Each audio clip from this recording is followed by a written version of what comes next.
Hey guys, thank you very much for joining with us for the Health Tech Challenge 2020. So we'll be starting our event with opening remark from Dr. Iris Good, the chair of HTC, and also Mr. Scourge from Isomer Capital. So without further delay, let's welcome Dr. Iris to speak.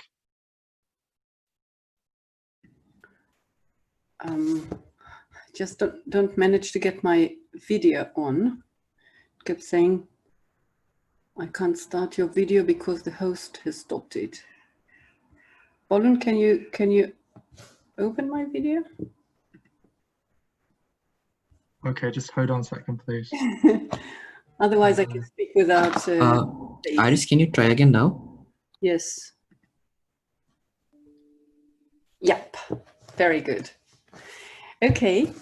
So good evening, everybody, and welcome to the 5th Health Tech Challenge annual event of the Health Tech Club in London Business School. We're all delighted to see you here with us. I'm very happy to see an impressive turnout this evening, and we have audience from over 10 countries. We have an exciting evening ahead of us. Will include a panel discussion, as you can see in the agenda, of the future digital healthcare amid COVID-19. We'll have, of course, the finalist team pitches, which will be very exciting, and they will be very excited. We'll have a keynote address and, of course, the announcement of the big winner. So what is a health tech challenge for the people in the audience that are not fully familiar with? I'll just go through some details, and I will let you perhaps think of how you can participate next year. So until this year, the Health Tech Challenge, which started as a local competition of health technologies and has become international, it was a one-off event. But this year we opened it into a community of entrepreneurs. And our aim is to help young entrepreneurs with early stage ideas and perhaps companies to see how we can help them, how we can guide them, and how we can get the best of their idea. We all know that a bit of guidance at the beginning can go a long way. I personally was an entrepreneur and still is, and bringing a product to the market was a challenge. We did it, but with help and guidance from around us, it just made it possible and better. The Health Tech Challenge is sponsored by Illumina and Strategy & Co. and partnered with Isomer Capital. So this year we started turning it into a community place. And how does it work? So about January each year, we send out the call for proposals. But actually we start getting more and more busy with people that ask many questions in November, December, which is absolutely fine. And then we guide people throughout these months, and some of them don't have a team, but that's fine. We match teams. As long as you have an idea that you think is worth exploring, please send it to us, and then we look through it. And by March, we have a tough job, which is to go through the proposals and select 6 or 7 of them. Usually it is 6, but sometimes we just get tempted to add another one. We take it very seriously. It goes through several selection mechanisms. We usually have over 100 applications.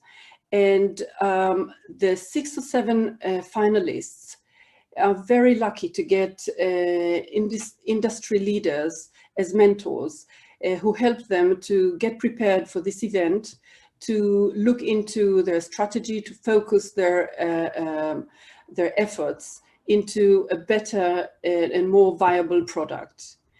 And then comes this event of this evening. We go through, there is a panel of judges, and we go through, again, very tough decisions that we have to make. And we then announce the winners. But the journey doesn't stop here. The finalists will continue having their mentors throughout the next few months. And the winners, apart from receiving £10,000 that can take them quite a long way as an early stage, they are also entitled to participate in the very prestigious London Business School Entrepreneurship Summer School, which you will hear more details about later on this evening. And this will help them create a better product, look back into viability, look into the market, etc., etc. And just so that you can understand how things have been, we're happy to have in our audience Flair, which was the winner of last year. And we were delighted to hear that they made great progress, and they keep being a part of our big family. So without further ado, I would like to call Joe Schroge from Isomer Capital to say a few words. Joe, the stage is yours. Thank you.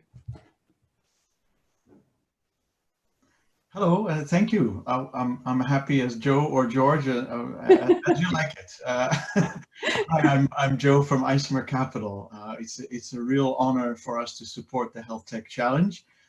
Here at Isomer Capital, we invest in early stage technologies across all sectors and across all of Europe.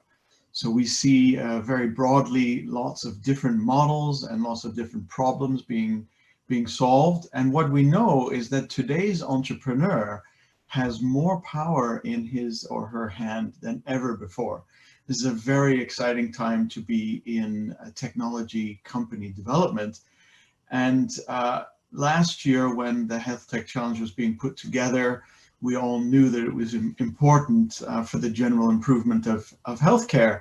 However, this has all been brought to a much greater urgency in events of the last months. And wow, aren't we thrilled that the Health Tech Challenge exists, and even more so that entrepreneurs are applying their talent and their ability to these problems which affect us all for the future. So I believe the Health Tech Challenge is needed more than ever, just as healthcare innovation and solutions are needed more than ever. And what's been a wonderful silver lining of the crisis is that we see many acceleration of digital solutions being adopted, and particularly healthcare being dominated by very large, older organizations. Sometimes the sales cycle for new products can be very long. I mean, 6 months would be short, 12 months, 18 months. And so what's happened in the last 2 quarters is a great positive movement for the entrepreneurs on the challenge today and entrepreneurs across the segment. You see much faster adoption of products, and that's very exciting. And what's also finally exciting to see is the breadth of talent being applied to these issues of our day. And you see on the challenge today a number of universities represented, and they're going after a number of different problems across the healthcare sector. And the types of people that are applying their talents and their energy is equally wide. And that's, we believe, super powerful. And it's a joy to see not only MBAs, but professors, undergraduates, clinicians, a whole range of talent. And we get excited to see that because we know it takes all of those talents working in concert to build a great product. So with that, I wish the best of luck to all of the challengers today, certainly in today's competition, but more importantly, to bringing your product to life and to the benefit of society. Thanks very much.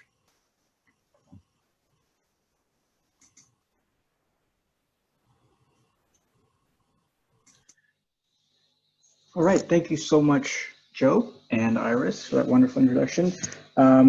Now we will move into the panel portion. So we have assembled a wonderful panel. So I will ask the panelists, well, I will unmute all the panelists, but I will ask them to turn their video on. And hopefully, when we get to see them, I will give them a short introduction. I will also ask them to introduce themselves, and then we'll get started. Great. It seems like we're waiting for one more panelist, but for the ones who are here, we will go ahead and get started. So first we have Dr. Ben Evans. He is the Managing Director at InHealth Ventures. As you can see, he is a physician by training, has led a scale up and invests across the healthcare spectrum in Europe and in the US, based out of London. We also have Bobby Cora.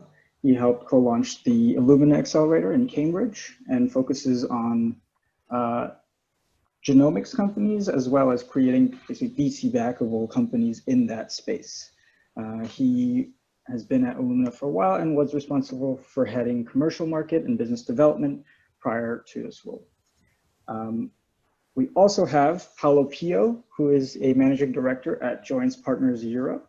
After a long career in the tech industry, spanning software, business development, PM work, he made the jump into VC and focuses on health and wellness at Joyence. So with that, a silent but round of applause and welcome to our panelists, and thank you so much for your time. What I would like for each of you to do in sort of your introduction is talk a little bit more about your firm and the things that you sort of focus on and the things that are of particular interest to you guys. So perhaps Dr. Evans, will have you go first. Sure. Thanks, Vivek. It's great to be here at the LBS Health Tech Challenge, and good evening, everybody. So we invest primarily at seed, Series A stage, as you said, across healthcare and life sciences, and we have a transatlantic focus, so investing in companies in the UK and Europe as well as the US.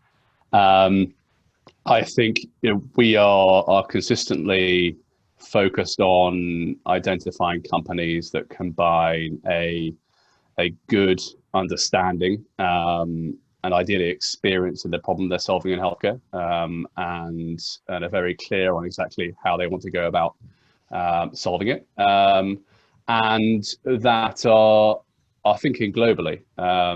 So whether they are from the US or the UK or other parts of Europe, that they are identifying and addressing challenges that in the longer term have the potential to allow them to build businesses that are not just local, but very much global. Great, thank you. Paolo, perhaps we can have you up next. Yeah, by all means. Thank you, Vivek. So, yeah, just as a brief introduction, as Vivek mentioned, my background actually is in engineering, and then I spent time in Silicon Valley and then in Switzerland, managing a large region for Cisco. And then I moved into venture capital last year, working with Joyence. Joyence is an American VC firm.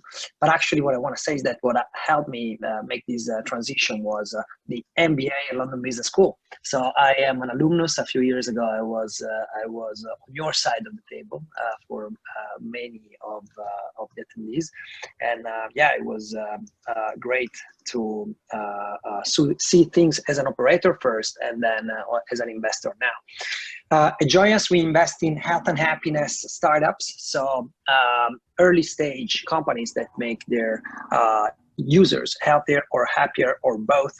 We focus on life sciences within a lot of sectors, a lot of verticals within life sciences, starting from biotech, neurotech, fertility, longevity, gut microbiome, and P4 medicine, right, and preventative medicine, quantitative self. These are a lot of the things that we spend time on. Outside life sciences, we look at next generation food, alternative proteins. We made investments across this sector in the lab-grown meat, plant-based meat kind of space. And then we look at robotics and VR, XR in health. So we invest globally. We are 20 people roughly globally. 7 of us are in Europe, and I run the European team. And just to close, within the last year of life in Europe, we made 15 investments, 5 of these out of the UK, and UK is actually the most active country, followed by Germany, where we made 4 investments. So yeah, very much looking forward to a lot of talents coming out of the Health Tech Challenge. Wonderful, thank you. Bobby, can we have you go next? Yeah, sure. Hi there. You guys can hear me clearly? Yes. First of all, thank you very much for having me here, and I hope everyone's taking care of themselves also. For those that don't know Lumina, maybe just a couple of notes on Lumina, and then I'll shift gears to the accelerator. So, you know, Lumina, we develop, manufacture, market life science tools and integrate systems. And what that really does is it's allowed, you know, for large and small analysis, I'd say, of genetic variations and functions.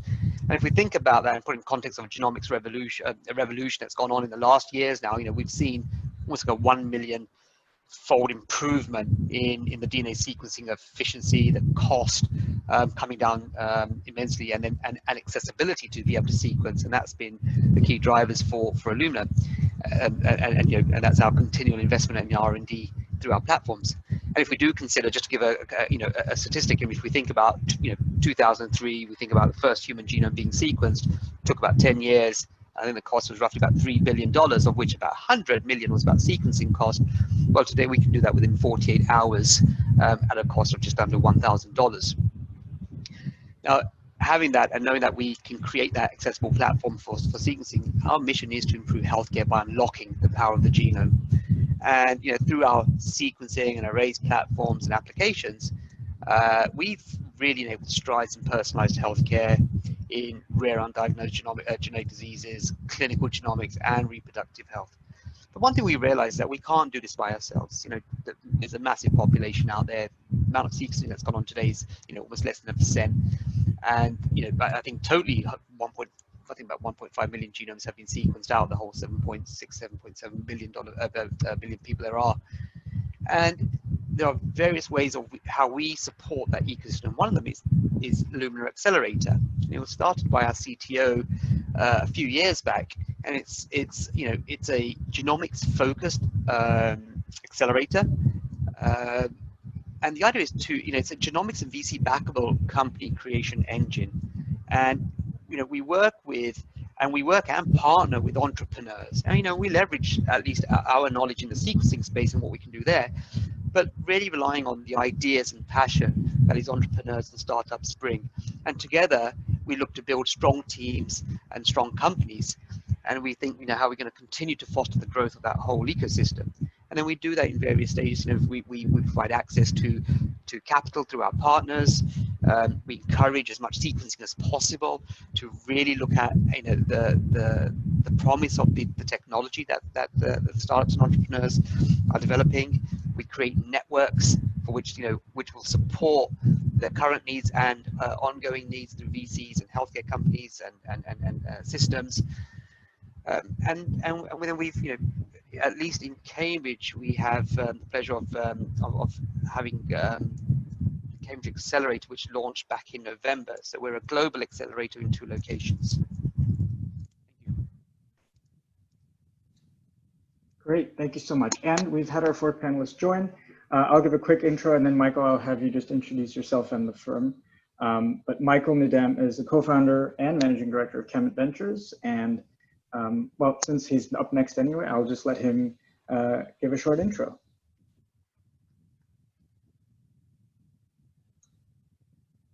Thank you very much. So yes, I am a co-founder of Keynote Venture. At Keynote, what we do is we actually create ventures from the ground up.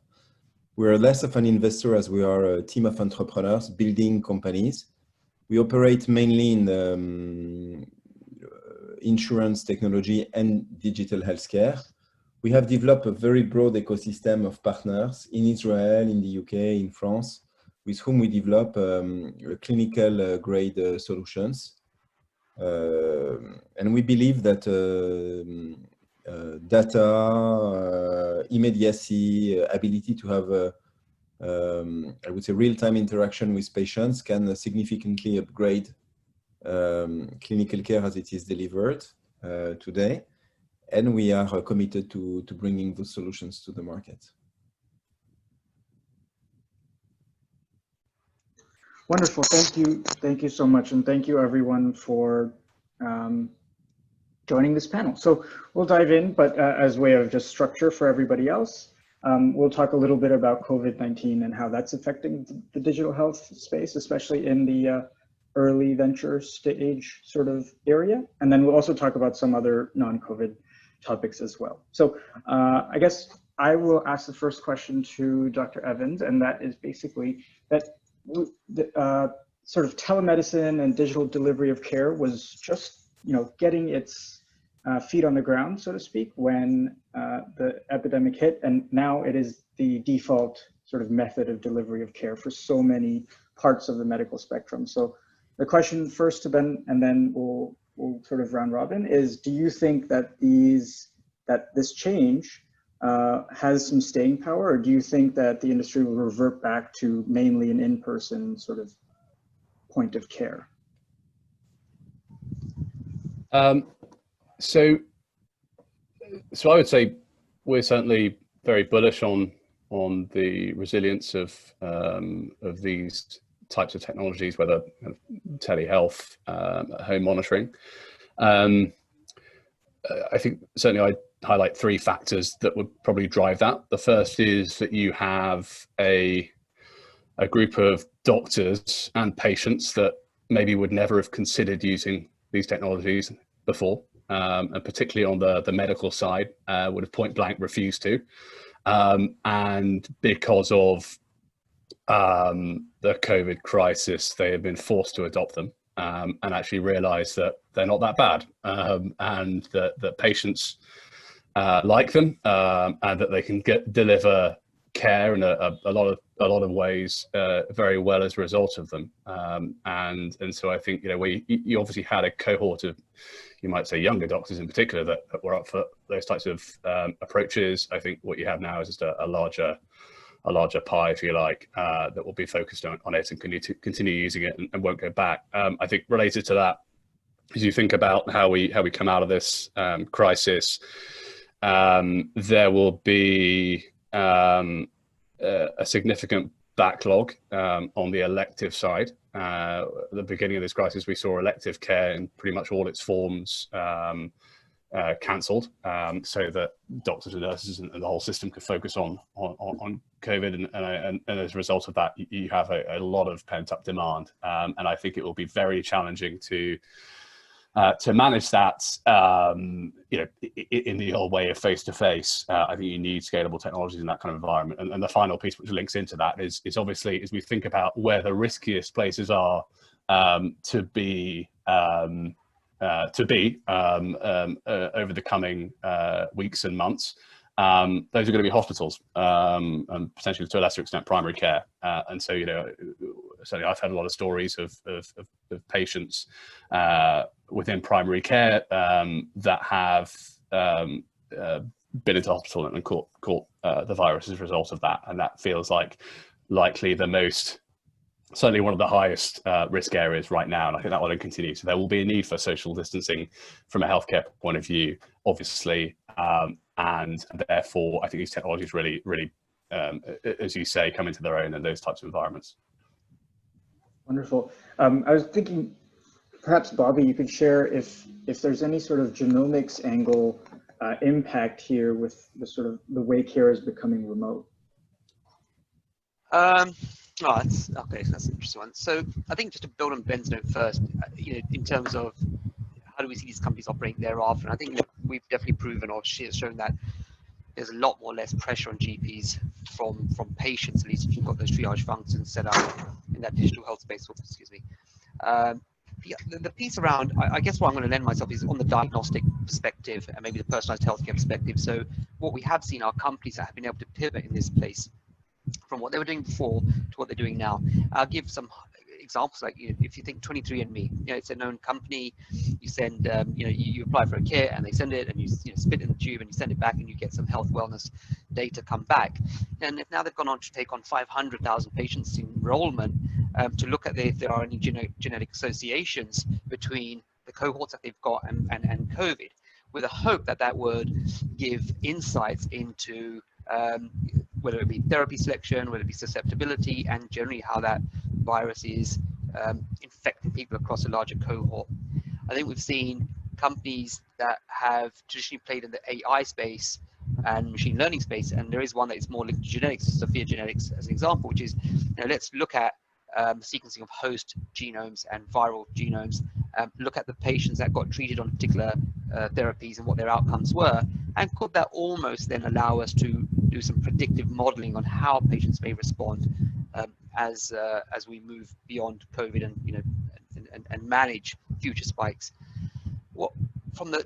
From what we've seen from accelerator perspective, companies that we've had go through our cohorts before, and some that are currently that would be announcing in a few weeks, is how they've very quickly been able to leverage their platforms to support COVID-19 efforts, and whether that be to understand the virus, whether it's to look at tracing it or tracking it, to surveillance, seeing how it's evolved, or from the people's perspective, which is why are so many people responding differently, from mild to moderate to severe, and is there something beyond just the DNA, but also looking at our immune systems and how we're responding? So I do see genomics playing a very big role. When I think about the sequencing of the genomes that were done back in China, how quickly they were able to send that data, so not the sample, but actually the data that was being sent over, and that speed at which we understood the virus and the infection. And generally, my comment would be around that is just with the cost of technology acquisition coming much lower, the accessibility getting much better. I think with regulatory frameworks, understanding the use of digital health technologies, I think that conversation around resilience is here to stay. Well, thank you. Paolo, any sort of input on this question from your point of view? Yeah, so thank you, Vivek. And I believe that both Ben and Bobby made really great points about it. And I second their view. I do believe that many of these habits that were picked up, these trends that have been accelerated during COVID will actually stay later on, right? And, just to make a few examples out of our portfolio, the most obvious one is telemedicine, right? We have a startup in Spain that does, it's a digital health insurance, which also offers telemedicines. And during COVID, they basically saw an explosion of demand. And actually they gave the service, the specific part of their service, the telemedicine one, for free in order to help support combat COVID in Spain, right? And I do believe that people will try it now, and also doctor will try it. And I think that convenience will really keep them also later on once COVID, hopefully one day, is going to be gone. Same for televet. We have another startup called Dr. Sam in Germany that is doing, veterinary in your pocket, right? So instead of going and bringing your dog, your pet to the vet when it's sick, you can call and show the animal. And 5 cases out of 10 can be treated over the phone, right? I mean, again, they're also seeing a huge increment in demand. And I also believe that in that case, once clients try it out and vets try it, it's going to be difficult to then go back to normal later on. This is one field that I'm sure I do believe, I have conviction will stay the same later on, and see improvements also later. Another one is supplements and immunity, right? Many people are now thinking about the immunity all of a sudden is important. And all of a sudden they care more about their health and boosting their immune system. So there is a lot in the personalized supplements that is being done. More and more startups are working in this space. And I do believe that people will pay attention to it even more so after the pandemic is gone. to this end, the third field that I think has seen benefits and will remain later on is also next generation food. I mentioned earlier, out of the 15 investments we made in Europe last year, 4 of them were in the next generation food space. 3 were in lab grown something, either meat or fish or mushroom in one case, or in the plant-based something. So plant-based meat or plant-based fish. There is a lot of evidence about the fact that meat and the industry carries a lot of can carry health problems in the terms of there is a lot of antibiotics used in it. There are feces contamination that go with mass production, right? And so if you use lab grown or plant-based, these 2 things and go away. And so it's seen as in a way healthier solution, and people are looking at food from this angle as well. And also this trend has been accelerated. And the last one I want to touch upon is actually the increment in a adjacent industry, which is basically the one of virtual work and just meeting people virtually and just avoiding travel and so on. Many companies will not go back to office for the rest of 2020, right? The likes of Cisco, where I used to work to, for example, or Salesforce already made this announcement to their employees. It is risky to take the tube at this point in time. It's not recommended by the UK government. And other companies like Twitter said to their employees that, whoever wants to work from home, even after the pandemic is gone, can continue to do so. So this is, a testament that the new normal will see more distributed work being widespread and accepted. Great, thank you. And Michael, any additional thoughts on this point? Oh, sorry, you're on mute, Michael. I'm sorry. Sorry, I have technology problems. I'm more into health than tech. Okay, so I have to say, yes, I have a few extra comments.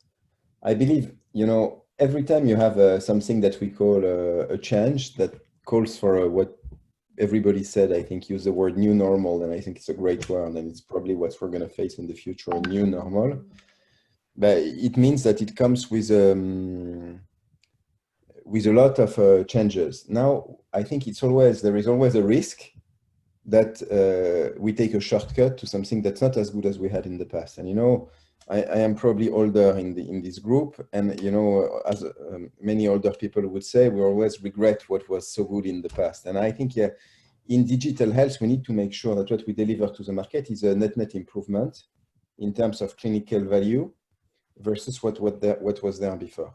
And the way I look at it is I believe delivering, for example, telemedicine can be a massive improvement if we do it right, and can be a massive downgrade if we do it wrong.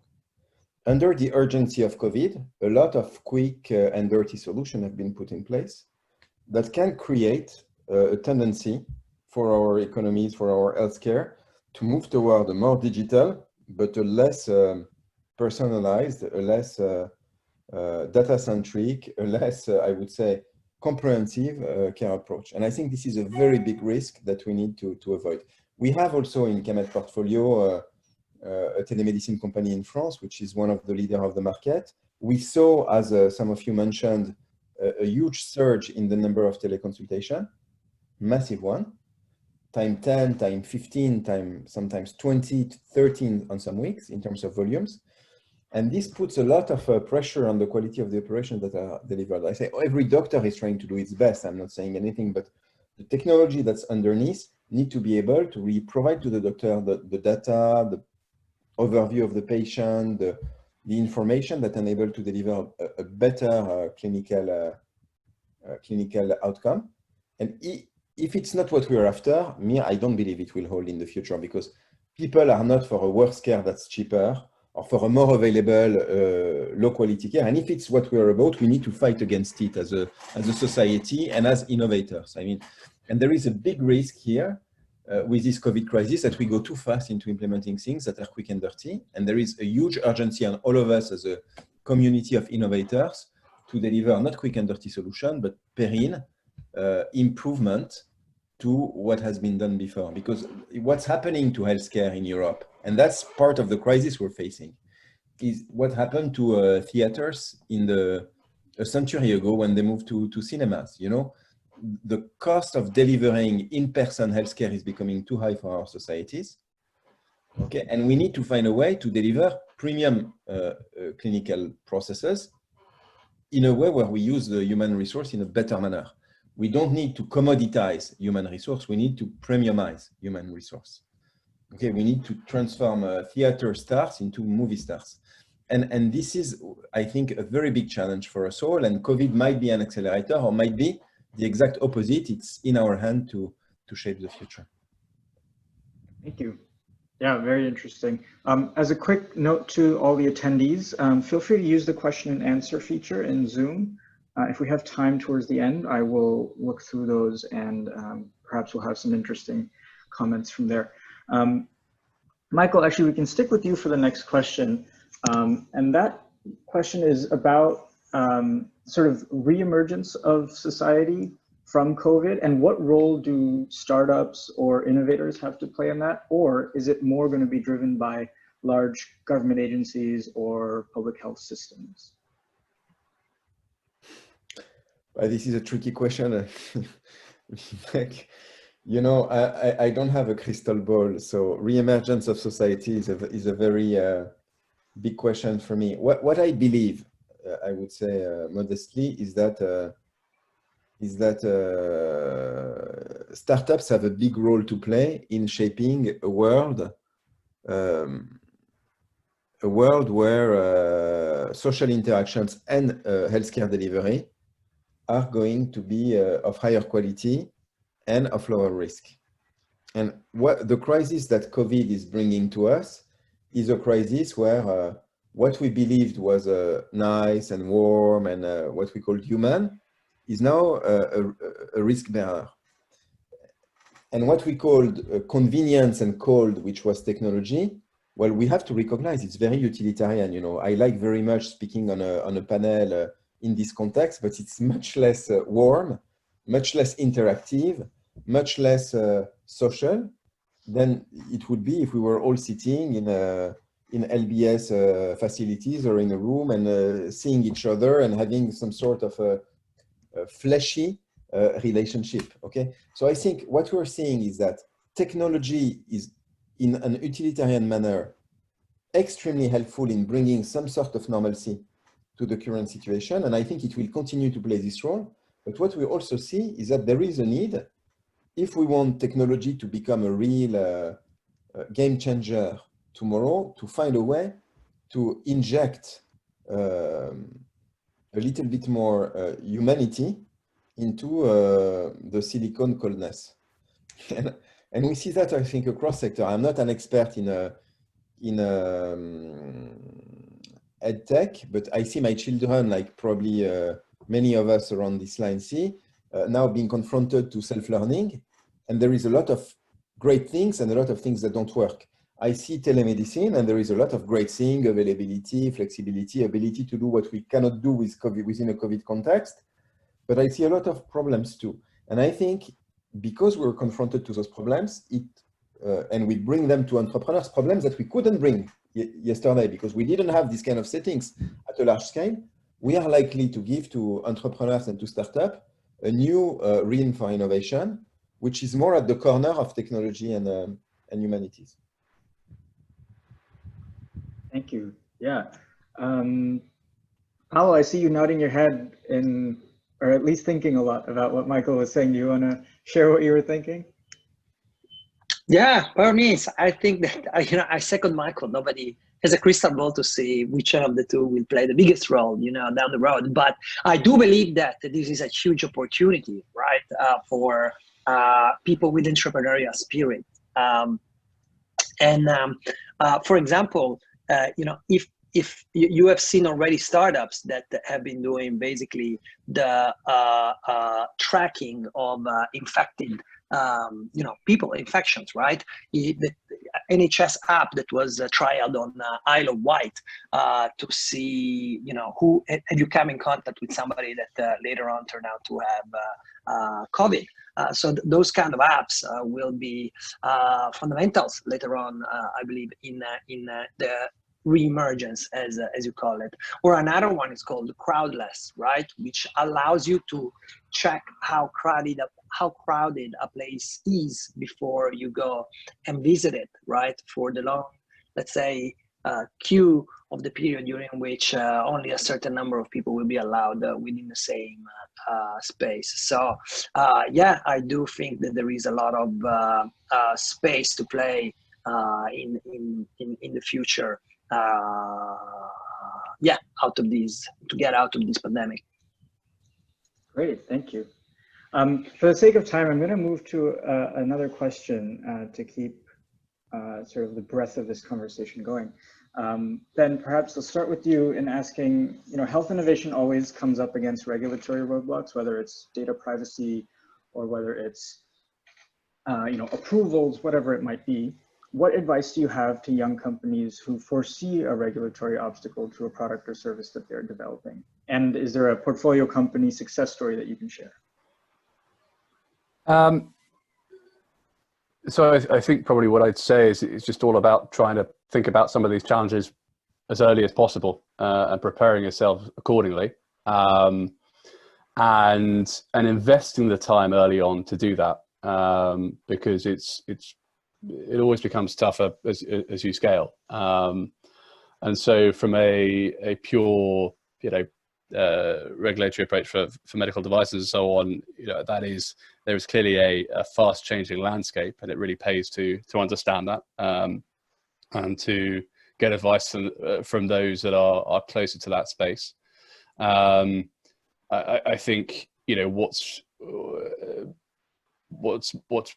equally interesting is areas around data governance and compliance for security and so on. And those are areas that in particular I think are easier to neglect, particularly on the security side. And I think it is, yeah, I mean, speaking of a portfolio company, Boston-based company called Laudio that focuses on provision of HR technology for hospitals to drive higher retention, lower turnover of nurses and doctors.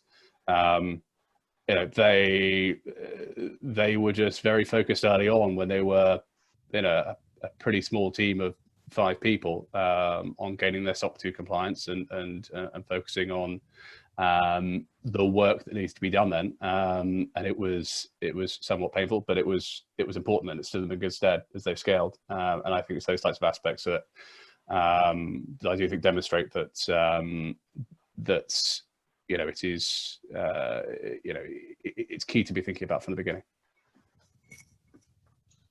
Wonderful. And Bobby, perhaps I can get your thoughts on the same question about regulatory obstacles that, you know, innovators may face. Yeah. So, you know, in my previous life, you know, I've worked in pharma for several years. So, you know, appreciating both on the getting drugs to market, getting diagnostics to market. I'd say one kind of like blanket statement. I don't think we should look at regulatory as hurdles. And I think because it already puts a block in your mind of what you need to do. I think what Ben's saying is true, is that, you know, we should almost bake that process into our thinking much earlier. And if we think about the regulatory bodies, the notary bodies that are working out there today, it's almost an interaction with them to show them the viability of your product, how is it going to meet the unmet need, and what impact it's going to have on patients and outcomes. And if you can do that from the beginning and qualify that value, that benefit, it just makes it easier for you to bake in the timelines and budgets that are necessary to get your product to market. I think for us, of course, you know, we deal in a genomic space. So we're talking about, you know, the molecular makeup of us. What does that mean in terms of disease? What does it mean in terms of outcome? What does it mean, you know, not today, but something that may happen in the future? And so as we have entrepreneurs coming through accelerators, when we're talking to people that either want to work upstream or downstream of the actual sequencing part, access to data, longitudinal records, electronic health records, deep phenotyping information, or leveraging AI, machine learning to look for patterns.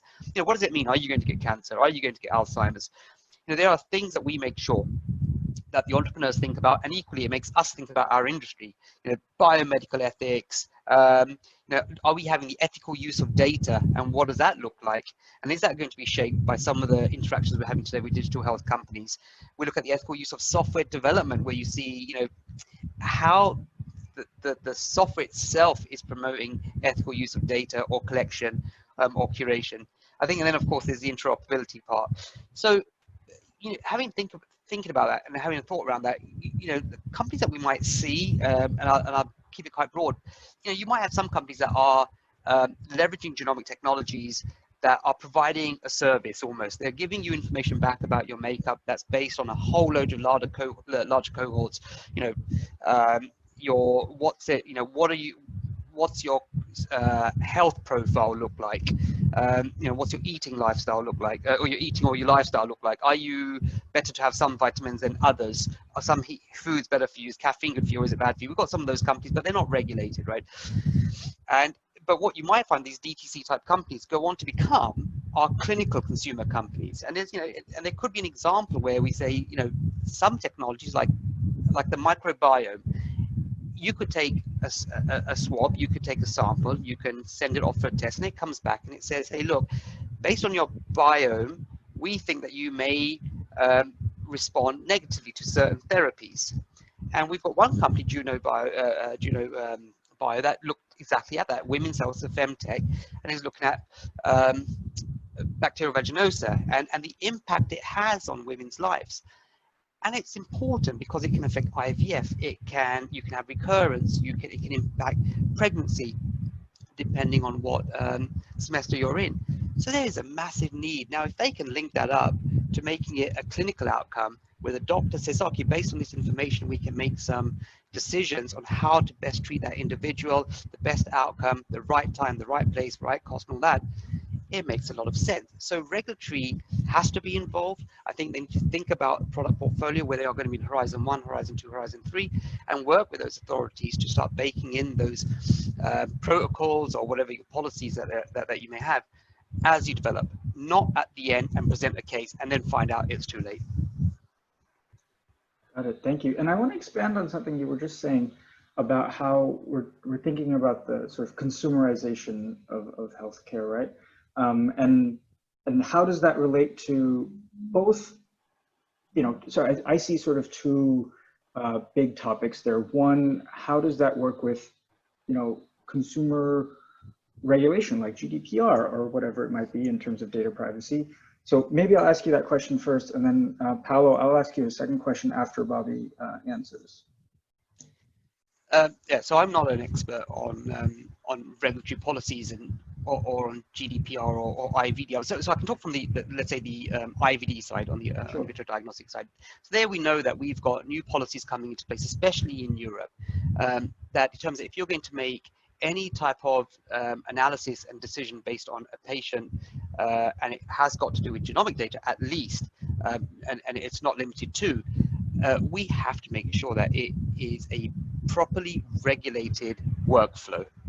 And we will have to work with military bodies to find out what that means and how do we get that product to market. Not just us, but I'm talking generally, any company, startup, mid-sized pharma that's working in that space where we are working for the benefit of patients and outcomes.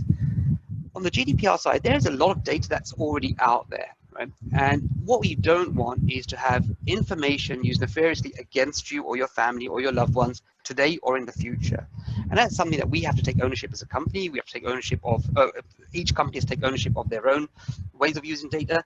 I think the startups and the entrepreneurs that we see today, we talk to, already have a view on data, the consumerization of data, and how it's going to be used. In fact, I think that they are far more advanced in their thinking versus people maybe that have been in the industry for quite a while and are just seeing this trend come through now. They've already lived it. So for me, these things go hand in hand. If you are wanting to work in an area that involves people, patients, outcomes, health, these are not afterthoughts. Yeah, wonderful. And Paolo, sort of on a related topic, we're mentioning the consumerization of healthcare, and previously, healthcare as an industry was very tightly controlled by the medical profession, doctors and hospital administrators. So what impacts do you see in blending spaces like wellness or nutrition with aspects of what was traditionally considered sort of hardcore medical care? Yeah, so this is an area where I have very strong opinions in a way, because I believe that as you're mentioning, healthcare is becoming much more personalized, but also is becoming is getting much more into the hands of the individuals, right? So I am responsible for my own healthcare and for my own well-being, right? In a way, you can take the public system to be one that at the moment is trying to get people from being sick to being okay, right?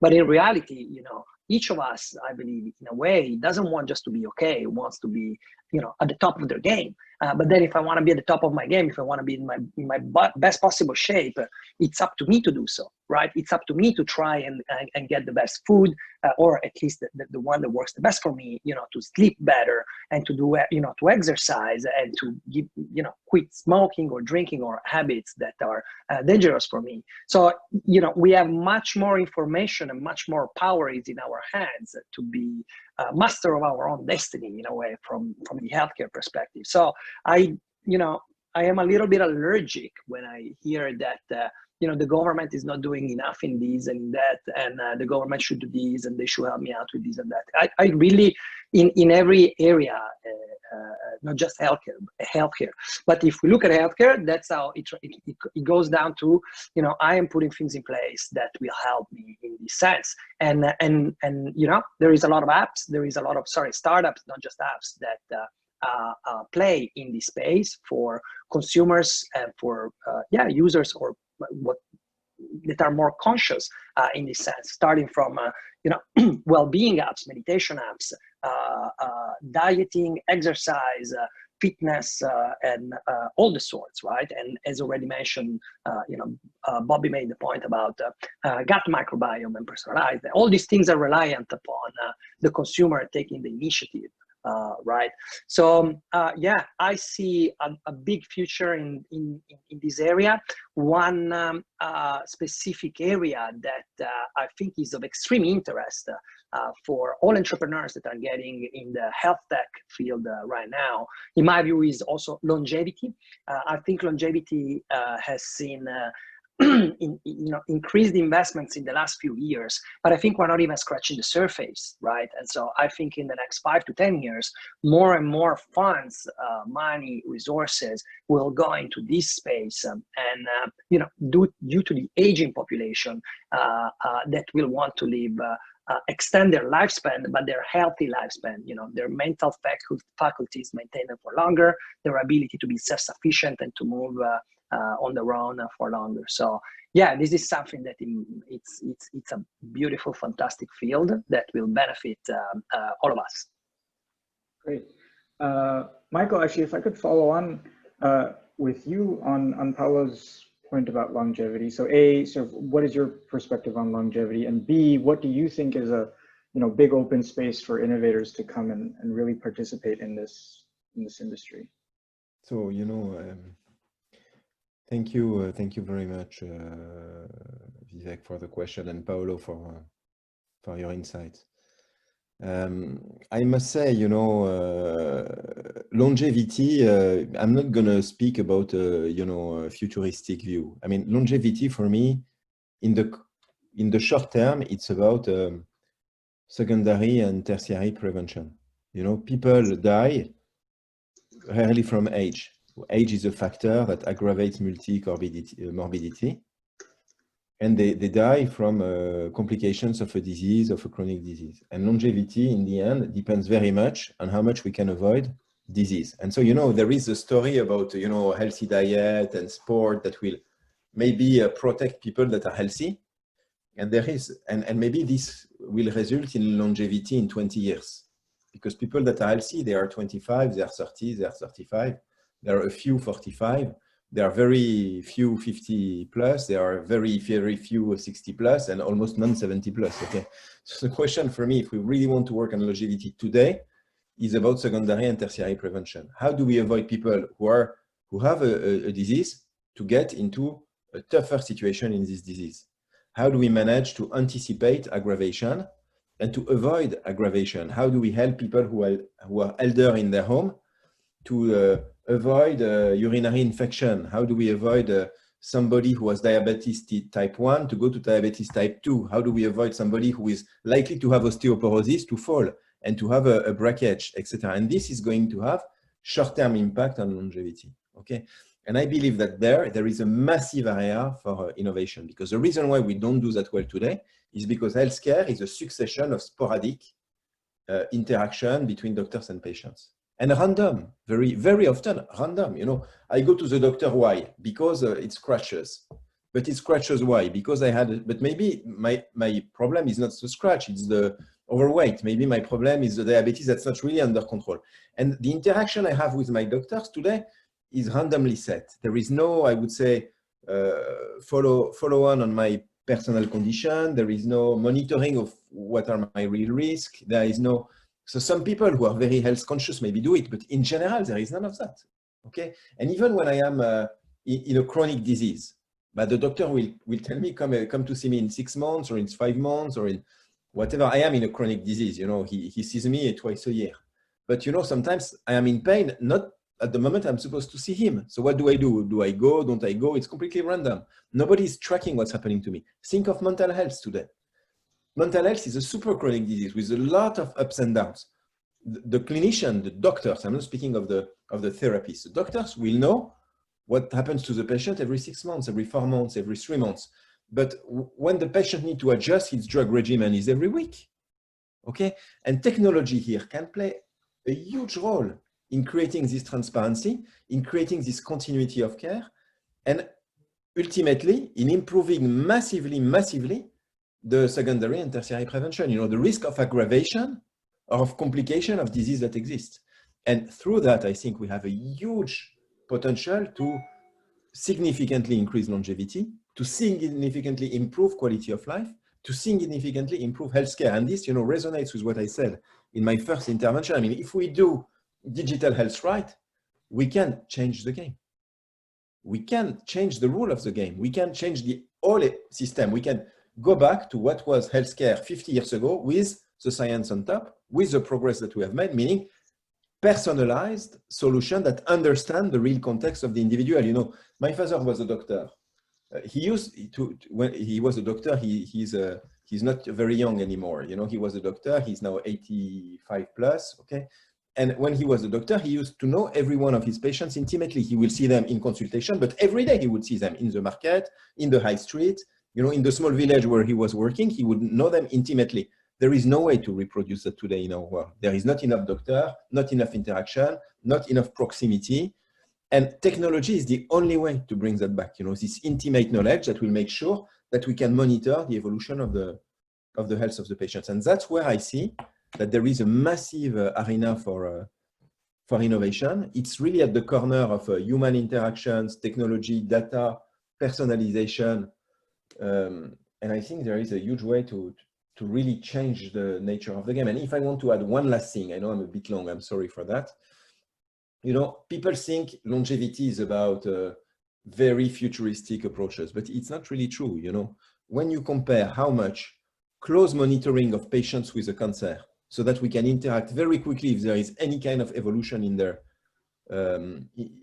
disease happens, versus drug improvement like immunotherapy. What's the impact on average lifespan? You know, improving the quality of care and the monitoring of the patient has, in many instances, a bigger impact on longevity than the drug improvement that we do over 20 years. So I think we have today a science that's able to deliver a much better quality of care than the one we are living. And if we put all the energy of innovation and technology to try to implement clinical processes that are up to the standard of what we can do, I mean, the limit is very far from what we live today, I think. Wonderful, thank you. And I know we're just about at time, but Ben, I do want to ask you one more question. There's a question from the audience, so hopefully we have just enough time to answer it. And the question is, I think related to the question we were talking about, sort of what's most right for innovators, but also from the perspective of a physician, do you have any advice for, innovators who don't have medical backgrounds, but they're addressing challenges, or they want to address challenges from a patient point of view? So I think, there are clearly different ways you can understand problems, and different means of gaining knowledge about those problems. I think first of all, it's clearly, it starts with passion to solve a problem within healthcare. And I think often that will obviously drive an ability to push people to engage with patients, hospital managers, clinicians, and so on, to understand what those core problems are. I mean, I think the patient is clearly becoming, and it's been a long time coming, the center of healthcare, and historically it has always been the physician at the center of healthcare. Been a lot of challenges as a result of that, and so I think there are resources to understand patients' perspectives at scale. I think certainly clinicians, speaking personally, are always very happy to identify and talk about some of the challenges that they face. I think, as far as possible, as you start to think about building a business, you want to identify what those core kind of pieces that there are around a founding team that can help provide longer term insight across the different aspects of how you build a healthcare business. So whether it is a clinician who has that kind of operational experience within healthcare, whether it is a technical builder, or whether it is somebody who has product experience, particularly from a patient point of view. I mean, I think what's really exciting right now is you are seeing companies that are built that have patient representatives as part of the business, or certainly on the advisory side. And I think that can only be a good thing. Just coming back to the points on consumerization, just the other point I'd add is really about distribution channels. And I think what is exciting that you're seeing right now is really to Michael's point. You have challenges, particularly around chronic disease. Those are often diseases of poverty and ignorance and lack of access. And so I think what you're seeing now is employers, particularly over in the US, but I think also in the UK, starting to provide a distribution channel that is not your traditional direct-to-consumer, but is accessing people who are consumers, and providing them education, awareness, and an ability to access products around mental health, around smoking cessation, and other areas. And I think those will be the ones that are really exciting over the coming years, because they really do deliver a significant ROI for businesses. So incentives are aligned and obviously are better for longevity. Got it. Yeah, makes a lot of sense. Well, thank you. I want to take a second to thank all the panelists, taking time out on a weekday evening, especially when the weather is nice, really, really appreciate it. And to the audience, I hope everyone learned at least something from these guys' time. So yeah, big thanks all around. And I will hand it off right now to Bolin on our HTC team, and he will talk about what we are doing next. Cool. Thanks, Berg.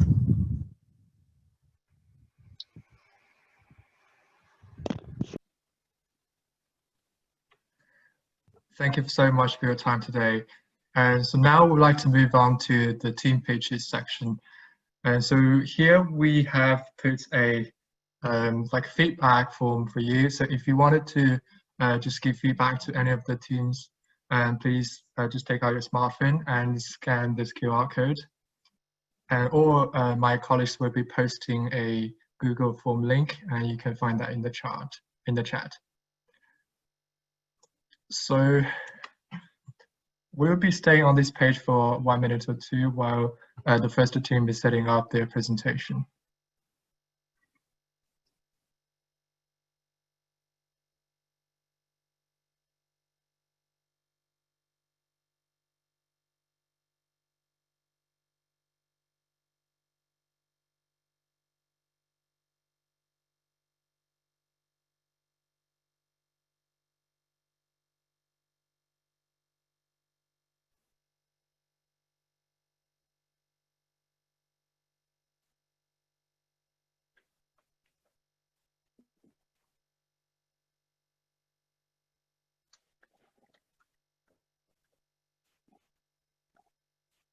Hi, everyone. Thank you so much for a fantastic panel discussion. My name is Alice. Let me know when I'm okay to start.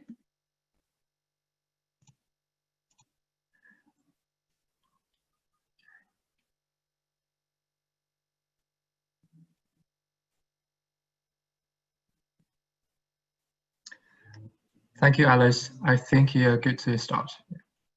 You have 5 minutes. Fantastic. Thank you so much. Hi, everyone. A close friend of mine, Jane, was diagnosed with depression at the age of 14. Over the next 10 years, she tried and failed 6 different medications, and she waited for over a year to access therapy. She told us how difficult it was to communicate the full picture of her depression. Jane describes feeling overwhelmed by sadness. It was a vicious cycle for her and a common story for many. Maybe you've heard of or experienced it yourself too. Mental health care often fails and is complex, but what tools do we really have? Take a look at this. What do you think is going on? How about now? One snapshot clearly doesn't represent the full picture. This metaphor rings true in mental health. Patients and doctors deal with uncertainty every single day. So how do we measure depression? Currently, we use paper questionnaires such as one. Over the past 2 weeks, how often has your mood been low? Often, sometimes, never. These questionnaires provided by trained professionals are subject to self-report bias. They're simple and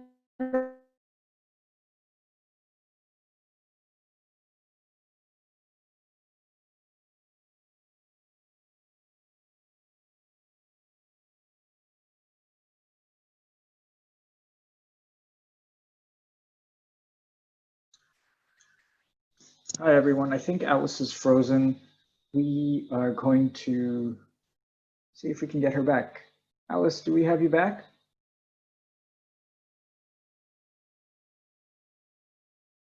Alice, I think you might be on mute. Yeah, I apologize. I think something crashed there. Apologies. Let me just go back to this. Wonderful, thanks. Hang on.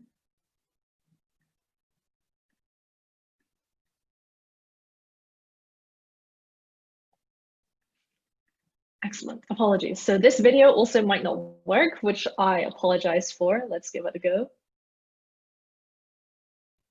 Fantastic. So patients will be onboarded onto our secure encrypted platform, and they'll provide a short baseline voice sample in response to positive psychology questions. For example, what are you grateful for? And what are you looking forward to in the next week?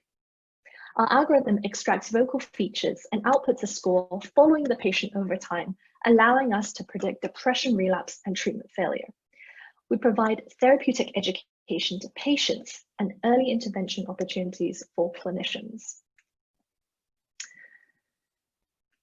And so 4 out of 5 patients with depression in the UK are inadequately treated. That's 10 million people. Mental health problems are the biggest cause of disability worldwide. It's really an astonishing treatment gap.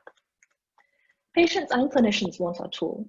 We've spoken to 15 psychiatrists, 4 GPs, and 2 pharmaceutical companies. We've established that our beachhead market will target private mental health providers in the UK within our established network. The market value is £1.8 billion within the UK alone, with a 4% growth from 2018. We're excited to be piloting a partnership with one clinic already and are about to announce a newly developing partnership with 2 further clinics since starting HTC. To gain our first customer, we'll give practices a 1-month free trial of both our patient-facing mobile application and our clinician-facing desktop application. We'll employ a per-patient monthly subscription fee business model thereafter. This starts at £10 per patient per month for the clinic, with 10 free accounts for every 50 users. Our estimated annual revenue, given a 10% conversion rate at 50 users within our one existing partner network, will be £18,000. We aim to scale this to 50 practices and iterate our software to develop further clinical insights and improve conversion and customer retention. Additionally, in the long term, we want to explore partnerships with pharmaceutical companies to provide monitoring for phase 4 post-marketing surveillance studies. We've been accepted into multiple accelerators since incorporating 6 months ago. We're excited to launch our pilot trial, for which we have ethical approval for, and this is in partnership with Green Door Clinic. This is the first step to becoming CE marked as a regulated medical device. Additionally, we've commenced user testing with our core group of real patients with depression. We've had some great feedback so far. Jane said, "To be honest, I was looking forward to receiving questions every morning." Our competitors include companies focusing on voice analysis, smartphone monitoring, and digital mood journals. However, we uniquely offer a clinically validated longitudinal monitoring system that gives deep insights to our user. My name is Alice Tan, and I'm a neurology resident physician with a background in neuropsychiatric research at Harvard Medical School and Imperial College. I have 5 years of experience in healthcare and education startup companies. Dr. Wuchan Huang, my co-founder, is the technical lead with a background in bioengineering and also a medical doctor. We're supported by Prof. Schuler, a world-leading domain expert in audio processing, and Prof. Crawford, consultant psychiatrist and director of quality improvement at the Royal College of Psychiatry. Since starting the program, we've revamped our clinical trial to pursue a fully digital experiment. Through discussions with our mentors and colleagues, we focused on accelerating project development. We've received 3 briefs using the prize from HTC. We'll produce our iOS and Android app for beta testing to extend our trial and springboard our seed round. We aim to simplify and reimagine mental health care. More importantly, we want to empower individuals like my friend Jane. My name is Alice, and Affect AI will put mental health in your hands. Thank you so much for your time.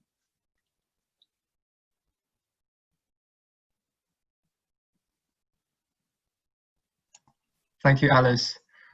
So we're going to stay here for like 2 minutes, and if you have any like feedbacks or questions you want to ask Affect AI team, you can scan it or just access through the link we posted earlier. And by the end of the pitch session, we will have this poll. So you will have a chance to vote your favorite team, and whoever gets the most votes will get this People's Choice Award. So it's going to be a separate award from the winning prize, but just hopefully every team will get like feedbacks and something valuable from this competition. Yeah.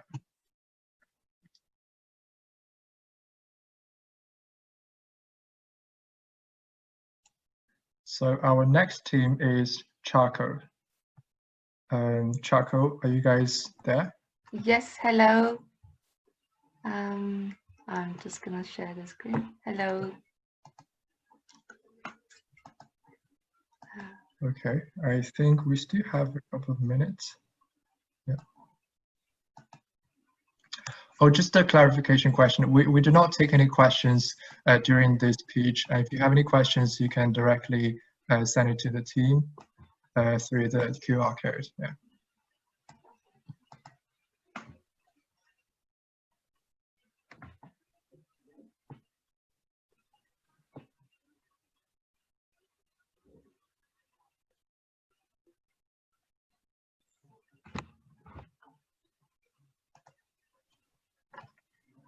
Great. I think it's time for you guys to get started. Sure. So in 2013, we first met a gentleman. He said, "I'm very happy, but I look angry because Parkinson's disease took away my smile." Since then, our aim was to bring those smiles back for people with Parkinson's. Currently, there are 145,000 people just in UK, 10 million people around the world who are suffering from a Parkinson's that has no cure. Three biggest challenges people with Parkinson's face are, firstly, movement symptoms, stiffness, slowness, and tremor limits their simple daily activities. Secondly, taking medication on time. Lastly, to monitor the symptom progression that is not easily measurable day to day. To solve this problem, Team Charcot have developed a wearable focused stimulation cueing device. So here you can see the cue device that sits here. You pop it out and you stick it on your sternum.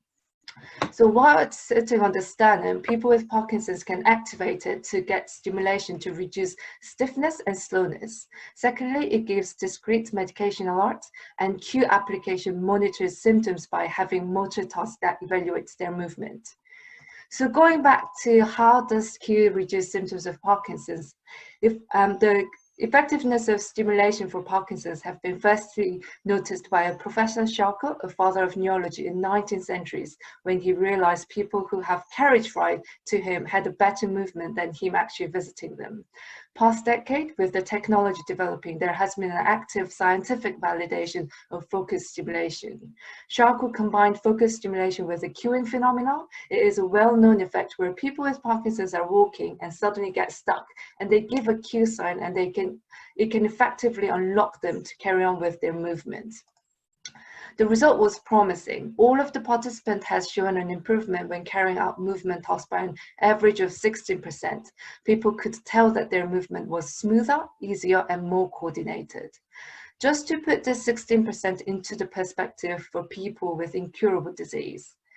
Richard, one of our participants, quoted, "Any help, even if it is a 1%, it is a miracle for people with Parkinson's." I'm sure that you have seen many projects around Parkinson's. Most of devices focuses on tackling specific movements such as walking, eating, or writing. If you're a person with Parkinson's, it is not ideal to have specific tools to support each of their activities. Cue device value is a non-invasive, discrete device that tackles with fundamental problem, therefore helps with large range of activities. But most important thing is, those people with Parkinson's want it. Over 97% of people with Parkinson's have answered yes, or I will consider having cue device. To bring cue to people with Parkinson's, my name is Lucy Zhang, Innovation Design Engineer, and co-founder Floyd Perez is a medical doctor at Edinburgh. We are a strong team from many different disciplines, including product designers, biomedical engineers, medical professionals, guided by business and clinical experts. We're currently kicking off with our last usability testing before finalizing design for production. We're well prepared for clinical trial. However, this needed to be delayed a little bit, but we are carrying out an observation study to not delay anything. But the exciting potential is that we could help more people. The use of therapeutic focused stimulation is not just limited to Parkinson's. We have tested cue with people who have stammer and found it gives an average of 80% reduction in their stammering. This is an extra of 70 million people suffering from stammering around the world. Additionally, other clinical studies have shown focused stimulation helping with other neurodegenerative conditions. So the potential is huge. We're very lucky to have won so much support from various institutions and winning awards, but our biggest achievement is this lady here who had 32% improvement. But what does this 32% mean in real terms? Well, the improvement in her symptoms gave her confidence to return to her dance class with biggest smile that we've seen. And this is our aim, to bring smiles back for people with Parkinson's. And with Health Tech Challenge 10K award, we'll be able to take further steps towards that. Thank you very much.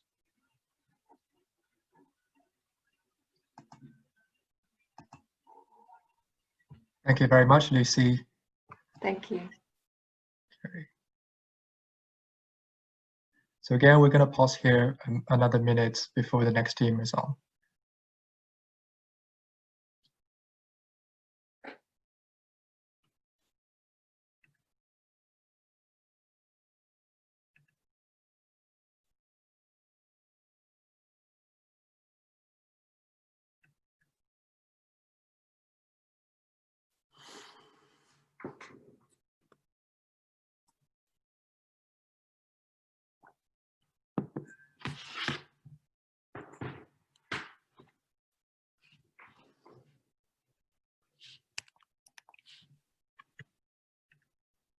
Okay, so nanodips, are you guys ready? Yes. Hello. Okay, perfect. Yeah. So you can get started whenever you're ready.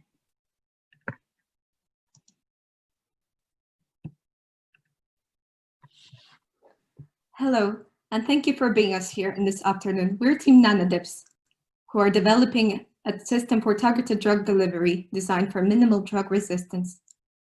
By the time I finish speaking, 2 people will die from cancer in the United Kingdom alone. There's a 25% likelihood that their deaths would result from their tumors developing resistance to chemotherapeutic drugs. Chemotherapy can be both the first line of defense and the last resort for cancer patients. Chemotherapeutic drugs are fantastic killers of fastly growing cells. However, they do not discriminate between malignant cancerous cells and healthy cells. And because they do not localize in the immediate vicinity of the tumor, to provide a sufficient dose, they have to be administered at high quantities. So as they circulate around the body, they cause excruciating side effects and induce the tumor to become desensitized to them by their sheer large quantity.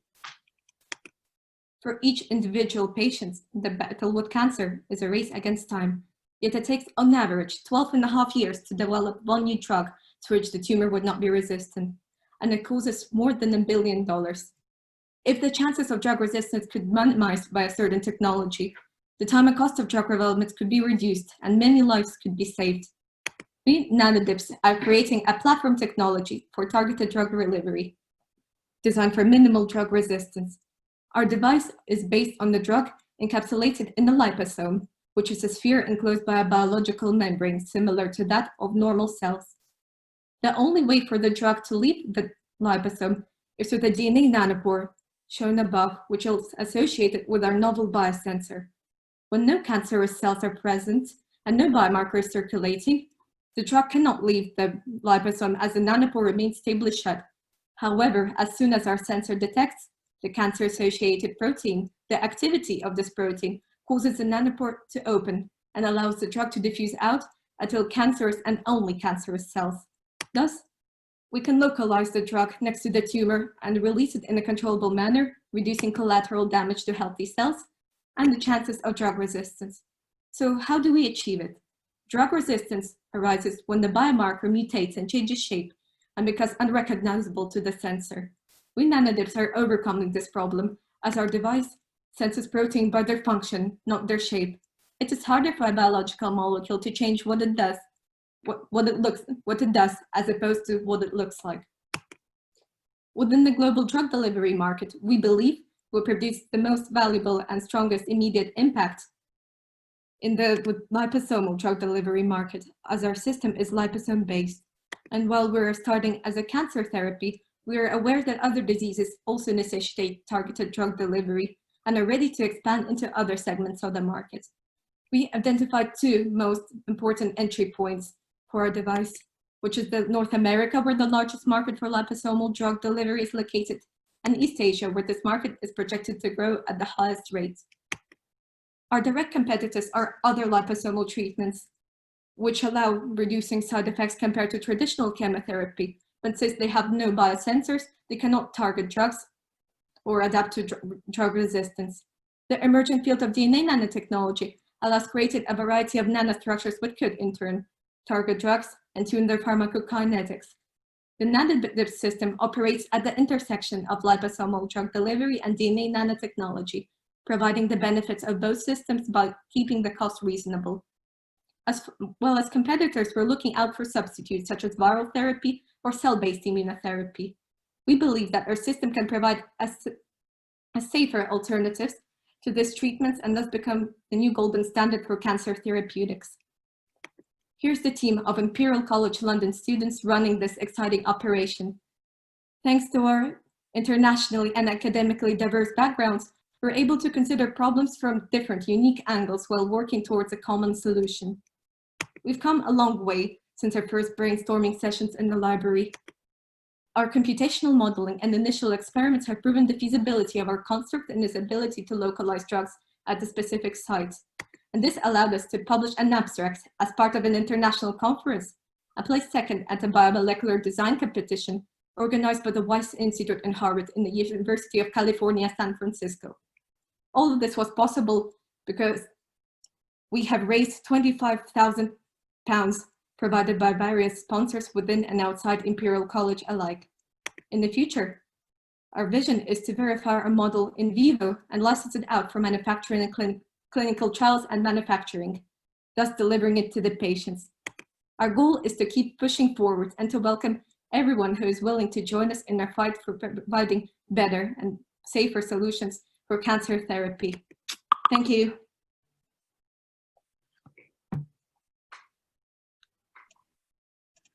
Thank you very much for your presentation. So we're going to just stay here for another minute, and meanwhile you guys can fill in the feedback. Thank you.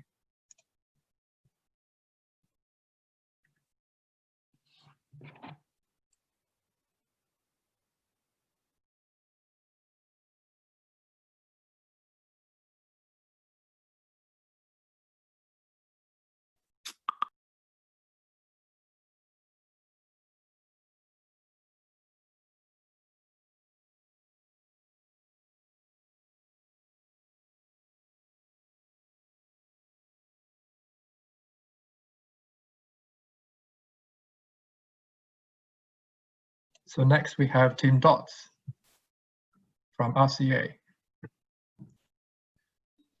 Hey guys, I hope everyone can see my slide right now. If it's clear, I'm ready to start. Yeah, please go ahead and get started. Okay, so I'm from Team Dodds, and oh sorry, I think I forgot to turn on the video sharing options. Wait a minute, sorry about that. Yeah, Here we I guess go. it is. Okay. Okay, I think just okay, is this getting better? Yeah, but I don't really hear the audio. I'm not sure. Yeah, the audio this part is not on, so. Okay, no problem. Okay, lovely. So sorry for that. I'm Valentin from Team Dodds, and Dodds is an inclusive interface of future spatial interaction. So I want to share why we want to do this project and what the problems we saw in the first place. So about 1 year ago, we met Alec Lewis, who is a thought leader in the UK disabled community. And we realized that during the process talking with him, we have common sense that disabled people have really huge problems when they're dealing with the physical world, but actually the digital world could be more problematic to them. So think about how can they use those prosthetics to control touch buttons on coffee machine or grab a remote control. That's a big problem here. So we look at the numbers. There are 2.6 million people have difficulties to use their hands in the UK, and there's another 1 million have progressive conditions, and that will impact their use of keyboard, screen, and mice. So as the consequences, there's only 41% of them using the internet compared to 75% of non-disabled people. So further from that, for the future, there's actually a trend of hand gesture control nowadays, and it's keep going on. All those big companies, when they envision the future of spatial interaction, they think about hand gesture control. So this is Google, and we have Microsoft, HoloLens, and finally we have Leap Motion. So all of them is all about hand gesture, but what about people who actually lost their hands? So we asked two fundamental problems. First of all, how can we make future spatial interaction inclusive and fits different kind of body conditions? And secondly, if it's not hand gesture, what should it be? So after 6 months of practicing, we finally have a solution, DOS, that is the world's first customizable body interaction system for future spatial interaction. Please see the video.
Way of looking at work, I think because of that, you've made it, we're all on the same page now, which is amazing.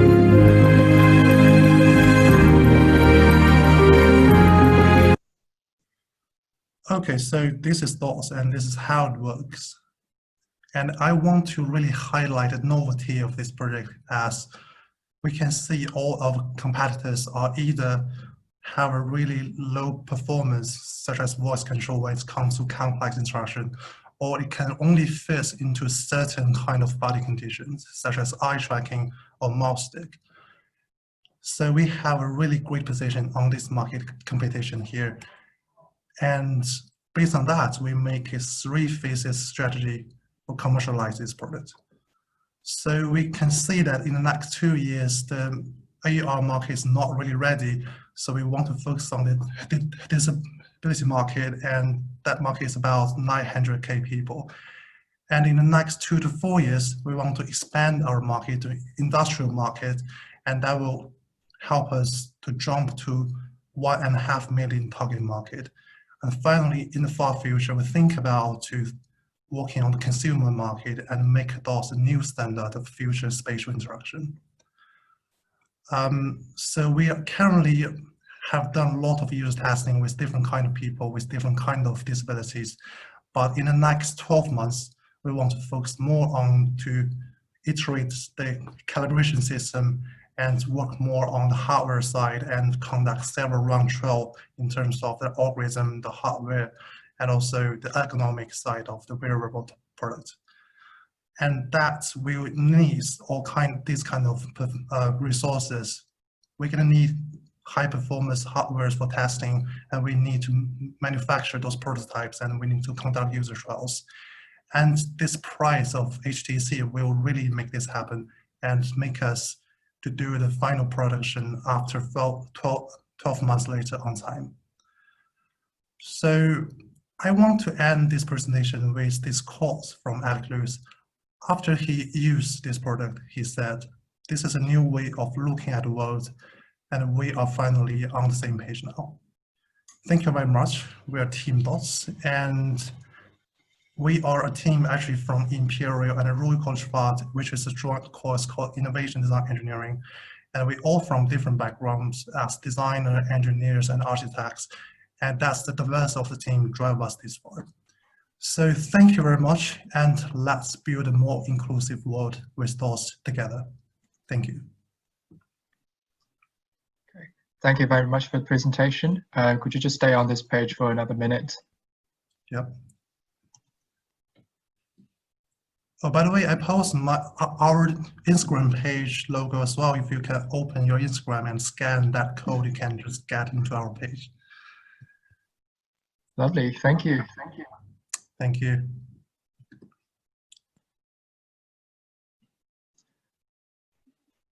Okay, next we have Taylor Bio.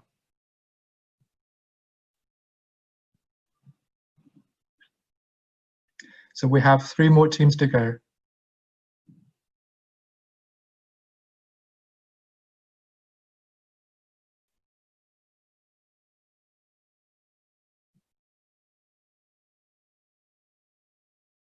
Anna?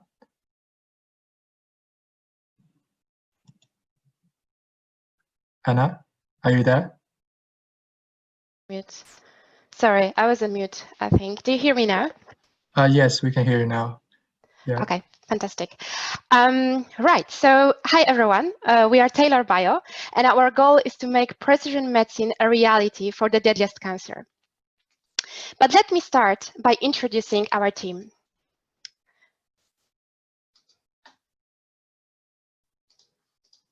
Sorry, my slides are not really working. Okay. So I'm Dr. Ania Piskosz, a postdoc specializing in developing genomic assays for clinical trials. There is Dr. Jeff McIntyre, who's a computational biologist whose algorithm underpin our technology. And there is Jason Ip, who's an MBA from the Judge Business School in Cambridge. We've recently added James Brenton, who's a chief medical officer, but he's a clinical scientist specializing in ovarian cancer, and Florian Markovits, who is a computational biologist, both of whom are the senior group leaders at CR UK Cambridge Institute. Now, many of you know what the precision medicine is. Sorry, I'm waiting for my slides to change. Some delay.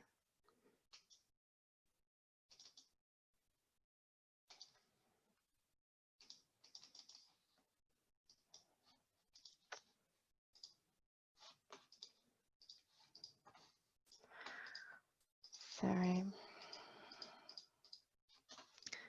Doesn't really work as it should. Take your time, don't worry.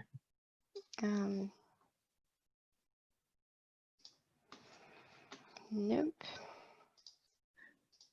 So I think you have to click the present button. So it's the one on the very right. Yeah, but it's...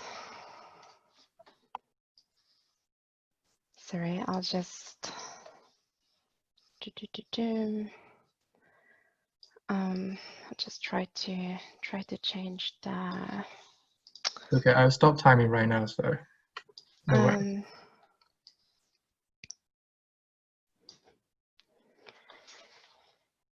Yep. Sorry, we're supposed to, both of us supposed to, one of us supposed to give us slides, so I'm not quite sure if...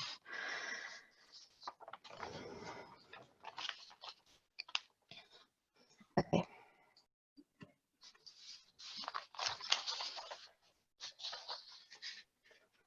Right, I'll just leave it here. Play from the start. Okay, all right, so we are here. Right, okay. So now many of you know what precision medicine is, but I want to take a second to relate the concept in the treatment of cancer. So cancer used to be treated with one-size-fits-all approach, where people diagnosed with the same disease, they would receive the same drug. However, we know that the cancer is a disease of a genome and that every person's tumor DNA is different. So unsurprisingly, many cancer treatment fails. However, today we know that advances in a DNA sequencing for some cancers could be used, those new genetic mutations detected, to inform drug treatment, to inform the best drug treatment. Same disease, but a different drug. And this approach is called precision medicine. So, but for the deadliest cancers, including ovarian, brain, esophageal, lung, sarcoma, and pancreatic cancer, this precision medicine approach hasn't been possible to date. And these diseases are all characterized by a very poor survival, and they are all in orange here. Which means that in the last 20 years, there has been a little bit improvement in the survival rate. And this chromosomal, and those all cancers have one thing in common, chromosomal instability. And this chromosomal instability causes the genetic chaos, which means that in these diseases, there are too many mutations. And so we don't know which one actually we should choose to guide the therapy selection. So basically, the doctors face a dilemma. Typically, there will be many drugs approved that they could prescribe to a patient, but they don't know which one works best. So basically, they revert back to one-size-fits-all approach and end up choosing the drugs that works best on an average population, not necessarily the one that works best for the individual. And picking the wrong treatment means low response rate, wasted time and money, and severe side effects for patients with no benefit. But we at Taylor Bio have a solution. We developed technology that allows us to make sense of chromosomal instability and bring precision medicine to the deadliest cancers. We use next-generation sequencing and artificial intelligence to find specific patterns in tumor DNA, which can be used to predict a person's response to cancer drugs. We provide a service to physicians that could be paid by the healthcare providers, where we take a patient's tumor sample, we analyze it, and then we produce a drug recommendation report to inform their decision. So our test benefits to patients because they get the right drug, but it also benefits to healthcare payers like NHS and insurance companies because we allow them to avoid the costs of unnecessary treatment. And we are selling a service, but we are building clinical decision support software to enable that service. Given our unique technology, we want to build a software platform that covers multiple cancers and multiple tests. But to begin with, we are focusing on single test in ovarian cancer. And our first approach will be looking at the doxorubicin response in ovarian cancer. So we are providing a testing service and looking specifically at our first test predicting doxorubicin response in ovarian cancer, we believe we can save NHS £3 million annually, that by just reducing ineffective treatment costs while returning a similar amount in revenue. And beyond the UK, the next major geographical markets will be US and Europe, and we think we can actually save here 50 million annually. So our team has a significant traction. So we got the CR UK Innovation Prize, also MRC-CIC grant, lately Innovate UK grant, and we've been awarded by the several accelerators. And today we basically ask for £10,000, and that's because we are at the moment finalizing the agreements with CR UK and also finalizing the license agreement. And we basically need the money to finish all the legal requirements, and that will help us to basically get into the first pre-seed round. So, dear all, we are Taylor Bio. We are here to enable a real difference in personalized treatment for cancer patients. Thank you. Thank you very much, Anna. Could you just stay on that page, last page for a while? Yep, sorry. No problem. Sure. Yeah, okay, thank you.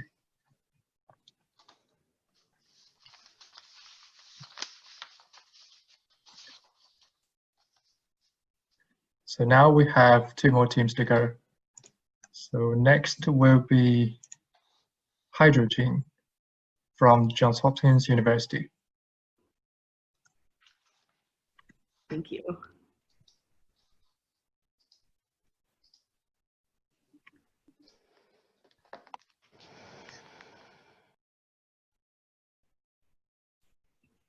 Okay, feel free to get started when you're ready. Sounds good. Thank you so much. Good evening, everyone. My name is Shreya, and we are Hydrogen, a medical technology company from Baltimore, disrupting the area of gene delivery through the first non-viral liver-directed gene delivery system. At Hydrogen, we are driving gene delivery from pipette to patient. Meet Thomas, who was diagnosed at birth with severe hemophilia A, a debilitating liver-based single gene disorder that prevents him from forming blood clots. There are over 20,000 patients in the United States alone who, like Thomas, suffer from hemophilia A. Current treatments are not curative, and the disease will persist throughout Thomas's lifetime. Patients like Thomas typically travel to clinics to receive treatments 3 times a week on average, which can amount to over $1 million annually. Thomas is not an anomaly. Hemophilia patients all have significant financial and lifestyle burdens as a result of their disorder. Gene therapy for the replacement of the missing or defective gene is currently delivered through the IV infusion of viral vectors. To summarize this process, a therapeutic gene is packaged within an adeno-associated viral vector, or AAV capsid, and then sent through the bloodstream to introduce gene therapy into cells. Although, because many patients have pre-existing antibodies to these viral vectors, they may cause a severe adverse immune response, amongst other concerns with manufacturing of the vector. At Hydrogene, we are simplifying the process of gene delivery. We have developed a novel device for intrabiliary gene delivery that can deliver naked DNA to liver cells without the need for viral vectors. Our patentable injector attachment to an endoscope integrates with ERCP, a non-invasive GI procedure that allows for direct access to the liver via the bile duct. It also includes an Arduino-based feedback system to ensure organ safety. Our system leverages the mechanism of hydrodynamic injection, or delivery of gene therapy through a high-volume, high-pressure injection to transfect cells such that in the case of hemophilia patients, their ability to form blood clots could be restored in just one dose. Our team actually has a provisional patent on the method of hydrodynamic injection in the biliary tree. We've identified primary competitors in the gene delivery space as BioMarin, Unicure, and Sangamo, all developing AAV hemophilia A gene therapies. Bluebird Bio is also developing lentiviral-mediated gene therapies, and all of these are priced at around $20,000. We show here in our competitor analysis that Hydrogene's system has a clear competitive advantage, particularly in the areas of safety and efficacy. Compared to current AAV delivery systems, Hydrogene's non-viral delivery system is over 75% less expensive to manufacture and does not induce adverse immune responses that are associated with viral delivery. Additionally, our system doesn't have any genome size restrictions, making it compatible with a wide range of not only DNA therapies, but also RNA and protein-based medicines. Now let's take a look at our business model. Ultimately, our end user would be gastroenterologists and endoscopy units in academic institutions. With current viral methods priced for manufacturing at around $20,000, we look to price our gene delivery suite at just $5,000 per device per patient use.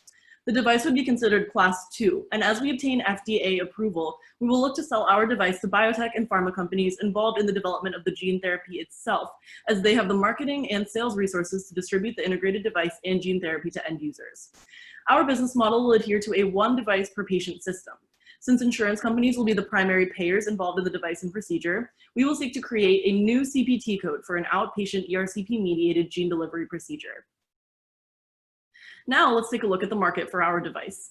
We foresee first penetrating to 50% of hemophilia A patients in the United States, making our initial serviceable obtainable market 10,000 patients, resulting in a market size of $50 million. Next, we would move to the over 200,000 patients in the United States with monogenic liver conditions, including Wilson's disease, cystic fibrosis, and many more. This serviceable addressable market is approximately $1 billion. And finally, our total addressable market spans the global patient population for monogenic conditions, almost 4 million patients, resulting in a market size of $19 billion. We actually foresee our total addressable market increasing with the scalability of our device, not only to RNA-based vaccines and protein therapies, but also for procedures like ERCP-mediated drug delivery for the treatment of gallstones, affecting 1 million patients annually. We are a team of biomedical engineers at Johns Hopkins University with collective experience in biomedical instrumentation and gene delivery research, along with marketing and consulting experience. We're advised by a team of experts who have conducted research in the area of intrabiliary hydrodynamic gene delivery. With the first non-viral liver-directed gene delivery system, it is Hydrogene's mission to increase the safety and accessibility of treatments like gene therapy to Thomas and patients with otherwise incurable genetic conditions. We are driving gene therapy from pipette to patient, and we hope that you will join us in our mission. Thank you so much for your time, and please feel free to reach out to us with any questions or feedback. Thank you very much, Sharia. Thank you. Okay. Again, could you just stay on there for a while?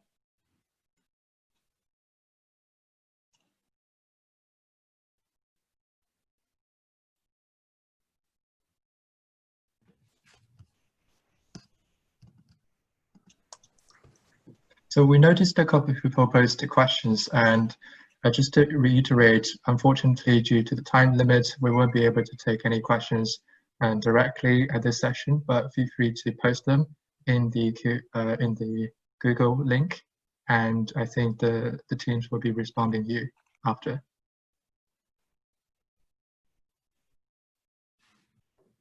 Okay, I think next is the last team, Illuminate.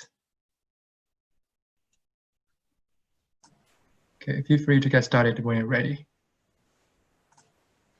Hello everyone, we're Illuminate, a group from Johns Hopkins University that aims to improve management of assistive airway devices in newborns.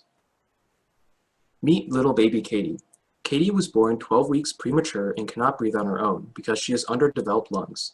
As soon as Katie was born, a breathing tube was placed into her airway, and then she was moved to the Neonatal Intensive Care Unit, or NICU, where Dr. Foster monitors her very closely. When patients cannot breathe on their own, they require endotracheal intubation. During this procedure, a breathing tube, which is more formally known as an endotracheal tube, or ETT, is inserted into the airway so patients can receive assisted ventilation. A challenge that clinicians face is reducing the movement of ETTs, which can result in a complication known as tube malpositioning. At least 18% of NICU intubations result in the ETT falling out of the airway, a complication that is associated with adverse events such as neurological damage and airway scarring. Alternatively, up to 50% of patients experience the ETT getting pushed too deep, which can result in lung collapse or other damage to the airway. Thus, the tube must be placed within a safe region. However, this can be very difficult in newborns because the safe region is generally only 1 centimeter long. Therefore, Dr. Foster must monitor the placement of Katie's breathing tube very closely. She does this by using daily chest x-rays to see if the tube is moved. While accurate, Dr. Foster does not like this method because it is time-consuming and exposes Katie to excessive doses of harmful radiation. Every year, 4 million infants like Katie are intubated. With our connections to the US healthcare system, our addressable market are the 80,000 intubated in the United States. At maturity, we'll have a market share of around 25%, equating to a market size of 20,000 patients in the US annually. Tube malpositioning is the largest factor impacting the cost of intubation. Patients who experience tube malpositioning spend an average of 25 extra days in the NICU, resulting in excess costs of nearly $60,000. Tube malpositioning results in a $1 billion burden on the US healthcare system annually. To use our product, Dr. Foster would intubate baby Katie with our specialized ETT and adhere the sensor patch to her skin. The sensor patch can then detect the signal emitted from the tip of the ETT and relay it to the processing unit. One chest x-ray will then be taken to confirm correct ETT placement and calibrate the sensor patch, making it so that no additional x-rays need to be taken while Katie is intubated. After calibration, the system will be activated, producing a live rendering of tube position overlaid on Katie's original chest x-ray. Dr. Foster can now receive updates on relative ETT position in real time, and will be alerted if the tube moves outside of the safe region. By using Illuminate's technology, Dr. Foster is able to prevent the occurrence of an adverse event, leading to a happier and healthier life for baby Katie. After interviewing 40 clinicians, we've determined they need a solution that is accurate, safe, and intuitive to use, ideally while providing continuous monitoring of ETT position. Existing solutions include chest x-rays, end-tidal CO2 monitors, and the SonarMed Airwave. After researching each of these existing alternatives, we've determined that there are no solutions available that address all of our stakeholders' need criteria. Therefore, we've identified a window of opportunity where we can enter this market. By providing clinicians with a safe means of continuously monitoring ETT position, Illuminate adds significant value to stakeholders. Use of our device will reduce both short and long-term complications associated with tube malpositioning. Our technology also has a significant upside potential. Once we are up and running, we have identified 3 ways to expand our market presence. First, we look to bring our technology to the pediatric market, doubling our effective market size. Second, we plan on saving data from ETT positioning for later analysis. Third, we believe our technology can also track the position of other devices used in neonates, such as feeding tubes. Our team is a group of biomedical engineers focused in the field of medical devices and imaging with over 5 years of startup experience. We are supported by several clinicians and experts in assistive airway devices. Ultimately, we're hopeful that our technology will address this important problem that would save infant lives and provide massive cost savings to the healthcare system. Thank you for listening. Please reach out to us with any questions using the provided QR code.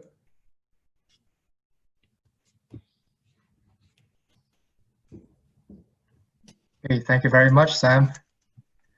Thank you. Okay. Share my screen.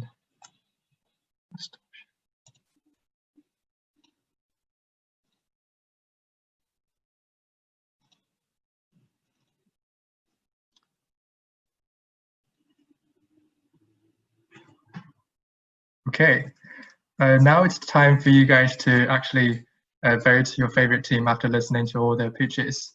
So we're going to launch a poll with all the teams here. So please let us know which one you think deserve the prize.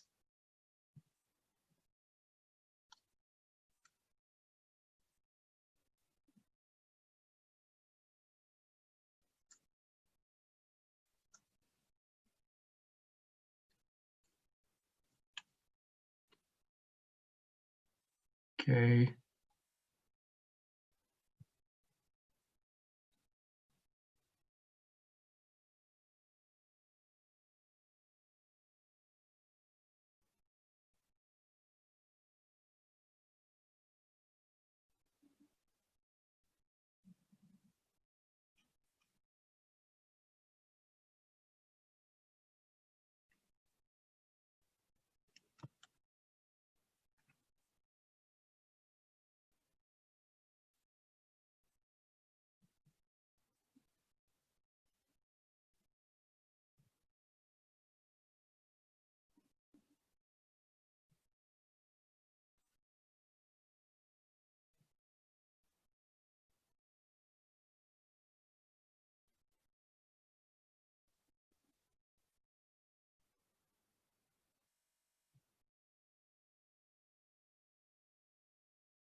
Okay, we have 82% voted, still waiting for another dozen to vote.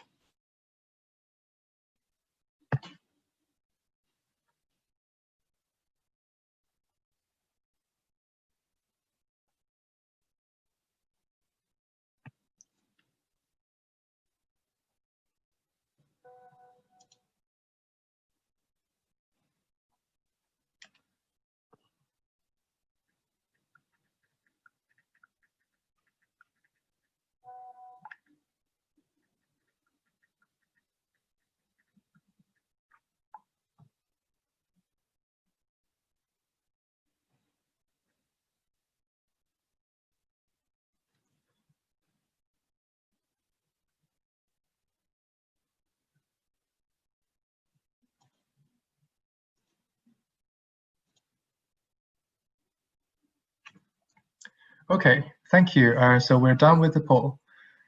Now we would like to suggest to take a break, and then we will have Rory from Strategy End deliver us a keynote speech. And after which we will be announcing the winner for tonight and also the winner of People's Choice. Thank you very much.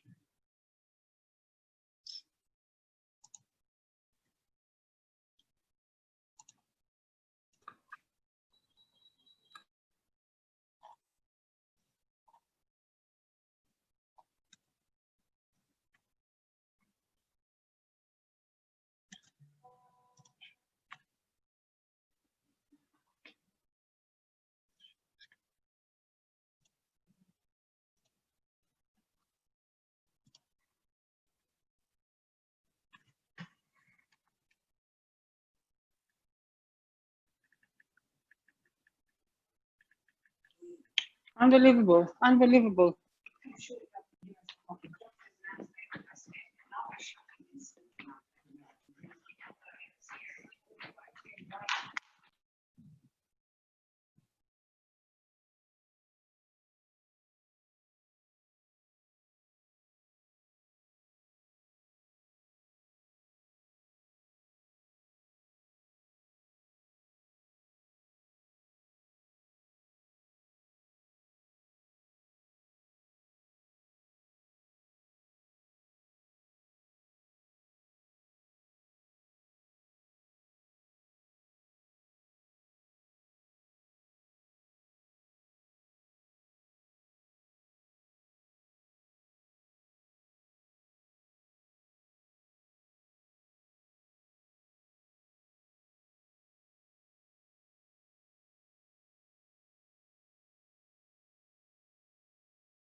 Okay, thank you guys for the wait. Next, we're going to have a keynote address from Rory. The topic is innovation and agility in times of crisis. Hi, can you hear me, Brendan? Yes, I'm going to just stop sharing and you can start sharing your screen. Okay, great, thank you.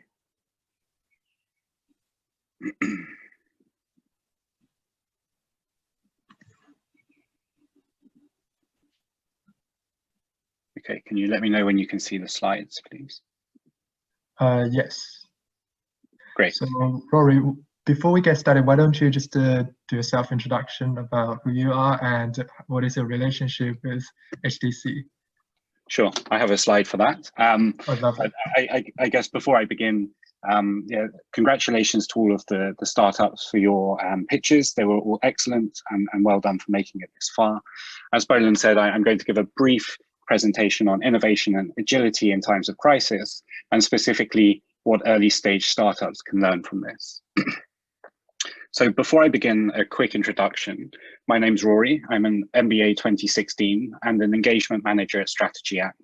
In my spare time, I mentor startups for the ImagineIF and P4 precision medicine accelerators. I've been mentoring startups now for about 5 years. I've worked with many startups, some of which have gone on to achieve great success.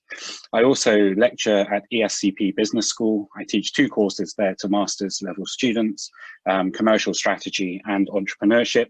And I co-founded the Health Tech Challenge in 2015 with Crystal Ruff, Mohammed Taki, Jeff Skinner, and Gabriel Dini, Anna Laurie, Tam McDonald were all also there at the beginning. So great to see that you're all still involved, and also great to see that you're all keeping well in these uncertain times. Also, many thanks to all of the mentors and judges who have joined the Health Tech Challenge along the way. Just a quick note that the views in this presentation are my own and should not be taken as those of Strategy And, although obviously I would hope that they would be closely aligned. So Strategy And is part of the PwC network, and we're delighted to be supporting the Healthcare Club again this year with specific focus on the Health Tech Challenge. We're a global team of practical strategists committed to helping our clients seize essential advantage and capture their greatest opportunities using tools such as capability-driven strategy and fit for growth, which have been developed by the firm over the past 100 years to help our clients achieve their objectives. So, we're living in unprecedented times. COVID-19 is the virus many stipulated would come, and its characteristics are sufficiently potent to cause the global pandemic we're now living through. The increased demand on healthcare systems has left many stretched, and the virus's progression around the world means we are by no means out of the woods, and may not be for some time. Economies have quite literally stalled as a result, and the quantitative solutions provided by governments to prop up markets will in all likelihood lead to deep recession and years of austerity. But this isn't the first crisis we've experienced. There have been many crises in the past, from antiquity to today: cataclysmic floods, volcanic eruptions, pandemics, wars, financial crises, to name a few. And during these crises, dramatic shifts in economies, markets, and the needs of the population are experienced. In some cases, relocation of populations are required. In others, it's a matter of getting through it, getting to the other side, and then rebuilding. It's our and society's ability to endure these tumultuous times, to hold on, so to speak, that has effectively enabled us to overcome adversity and to carry on. Despite the stark reminders crises provide of the fragility of our place in the world, we're still here today. We've had to adapt and innovate in the past in the face of uncertain circumstances in order to survive. While this is true for society as a whole, in the case of global pandemics or financial crises, or societies affected by natural disasters, it's also true for the businesses that drive our economies. This really hit home for me personally on Saturday when I rode my bike along Oxford Street in the middle of the day. All of the shops were closed. There were no consumers. Frankly, it was quite striking. Despite the challenges businesses are facing, many are adapting in light of the dramatic shifts in consumer demand and customer needs. While these changes to business models are taking place due to unfortunate circumstances, it's encouraging to see how quickly and effectively some companies have pivoted to address challenges or to address the challenges presented by COVID-19. So there are many examples of companies adapting to changes in demand due to COVID-19, pivoting their business models to focus on new customers, provide alternative products or services. And these adaptations serve to provide much needed revenue to these companies, but also addressing unmet needs resulting from the crisis. So take AccuRx, for example. Originally, this was a communication platform using chain SMS for HCPs to communicate to patients. In early March, I believe it was the 6th of March, they decided to pivot and develop a video consultation platform in anticipation of COVID-19 becoming a crisis and the resulting unmet need to keep staff and patients safe within hospitals during the pandemic. Astonishingly, they had built the platform within 2 weeks, and by the 29th of March, their technology had been used in 100,000 GP consultations and 10,000 secondary care consultations. Even more impressively, by the 6th of May, they achieved their 1 millionth video consultation. M2JN, this is a company I'm currently working with, so they're in the P4 Precision Medicine Accelerator cohort. They had developed a device and algorithm to remotely monitor oxygen levels in patients with acute and chronic vascular conditions and to predict acute episodes using artificial intelligence. They realized quite early on an opportunity to reduce the burden on healthcare systems during the COVID-19 pandemic by using their top technology to effectively ensure that patients who were moderate to severe or experiencing moderate to severe COVID symptomology could be wouldn't necessarily need to be hospitalized and could be monitored from home, and healthcare professionals could be notified or alerted to that patient being at risk of an acute event up to 30 minutes in advance of it happening. So these guys have pivoted to address a different market, COVID-19 or COVID patients, as opposed to patients with vascular disease. They've expedited their CE marking and FDA approval. They've already validated the product in patients with vascular conditions. They're now launching a pilot study at the University of Edinburgh hospitals to validate the product in COVID-19 patients and hope to come to market by October 2020. And I've included Brewdog here. So this brewery manufactures my favorite beer, but they also pivoted to provide home delivery, an alternative distribution channel, and during the pandemic to service end consumers in absence of their traditional primary customers, pub chains and breweries. They quickly established a platform for ordering their products, providing innovative bundling options for customers such as myself that might like to drink more than one beer in a setting. Brewdog have also started making hand sanitizer in their distillery in Aberdeen, and have since donated 50,000 units of punk sanitizer to those in need. And they're not the only ones, right? There's Psychopomp, a micro distillery in Bristol, is supplying sanitizer in return for a donation, and Pi Skincare has also switched to making hand sanitizer. So the pivoting of businesses is taking place across many industries and sectors.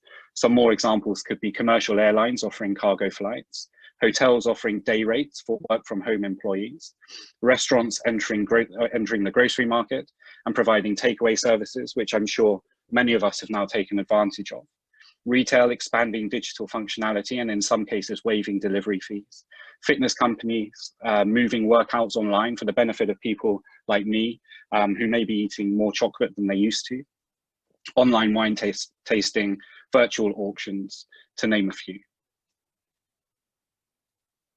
But if we take a step back, prior to COVID-19, we were fortunate to be in a time of rampant innovation and a good funding environment. Investment in early stage companies was steadily increasing, more startups were being funded, and the round sizes were also increasing. Babylon Health, for example, raised 550 million in 2019, and Benevolent AI, I believe, raised about 90 million. Startups are playing an increasingly important role in disruption. Innovation and progress is no longer solely the remit of R&D departments within large multinational corporations.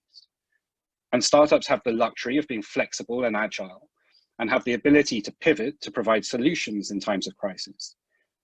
A richer startup ecosystem means more potential for solutions for unmet needs to be developed at pace. But the pivot is a key tool for startups in normal times too, and can contribute to the evolution of a product or business model that ultimately becomes a success. So pivoting, it's a characteristic of the lean startup methodology that became popular in Silicon Valley in the 90s and was brought to the mainstream by Eric Ries in his book, The Lean Startup, which has since gained a lot of popularity. I believe it was launched in 2011. The use of the word lean in this context originates from Toyota's lean production system, which was used to produce products more efficiently, but didn't determine what should be built. So a lean startup approach focuses on building minimum viable products with the goal of testing hypotheses about a product, service, or business model, effectively leveraging the scientific method for venture development. Direct user feedback is used to measure user experience and perception of the offering and drives iteration following an initial release, allowing for faster evolution than traditional development processes that may be cumbersome and bogged in bureaucracy. The lean startup approach is typically thought of to apply to product development and rapid design prototyping of digital products, but this doesn't have to be the case. It can be applied to services, non-digital products, or the business models themselves. So with a slight reorientation of the lean startup circle that we saw on the previous slide, we can see how pivoting, that is the changing of one aspect of your product, service, or business model while keeping other aspects constant, can play a role in product, service, and business model development. During the ideation stage, hypotheses are developed, such as private health clinics and organizations will buy our cortisol monitoring device to offer tests to patients because stress levels in the population are increasing.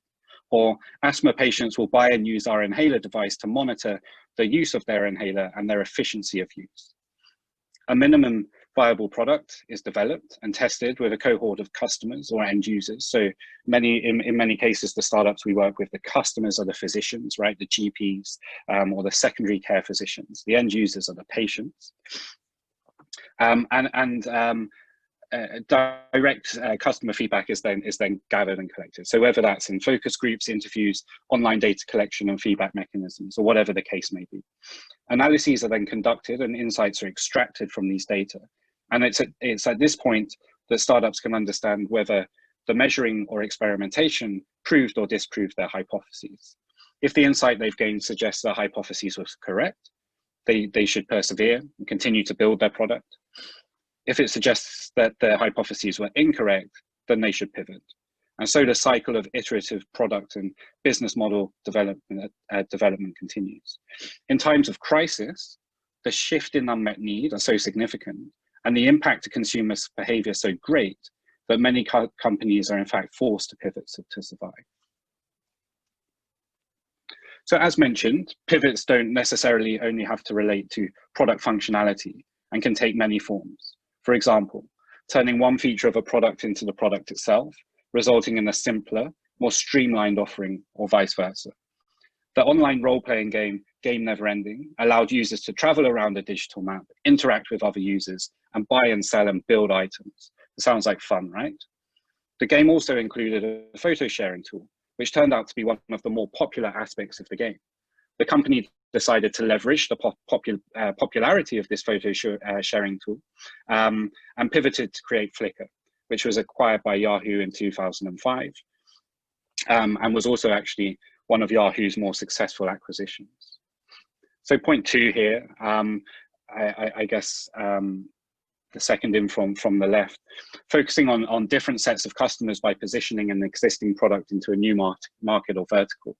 So the initial concept behind Airbnb was to provide a housing solution focused around conferences, but the company soon decided or discovered, in fact, that this wasn't sustainable. They expanded their customer base and opened the platform up to travelers looking for reasonably priced places to stay and an authentic local experience, which obviously then grew into something much, much bigger.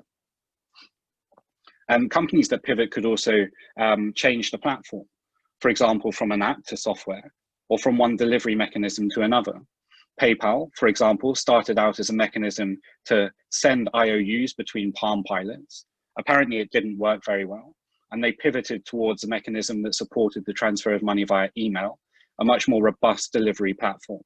Fortuitously, this happened at a time when both email and eBay were enjoying exponential growth. Adapting a technology to target the same or a different market is another type of pivot. Odeo a network where people could find and subscribe to podcasts was developed, but the founders anticipated a change in customer preference and the competitive environment when iTunes entered the podcast niche. The company decided to make a drastic change to their platform and develop a status updating microblogging platform, or Twitter as it's known today. And then from a business model perspective, perhaps employing a new revenue model to increase monetization, for example, changing or creating a subscription model instead of a one-time purchase, or making a component of a product disposable to ensure a recurring revenue stream.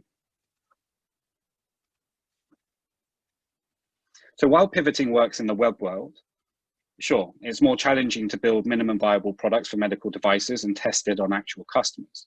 But despite this, medical device startups and health tech startups generally should rigorously test their assumptions and their hypotheses as early as possible.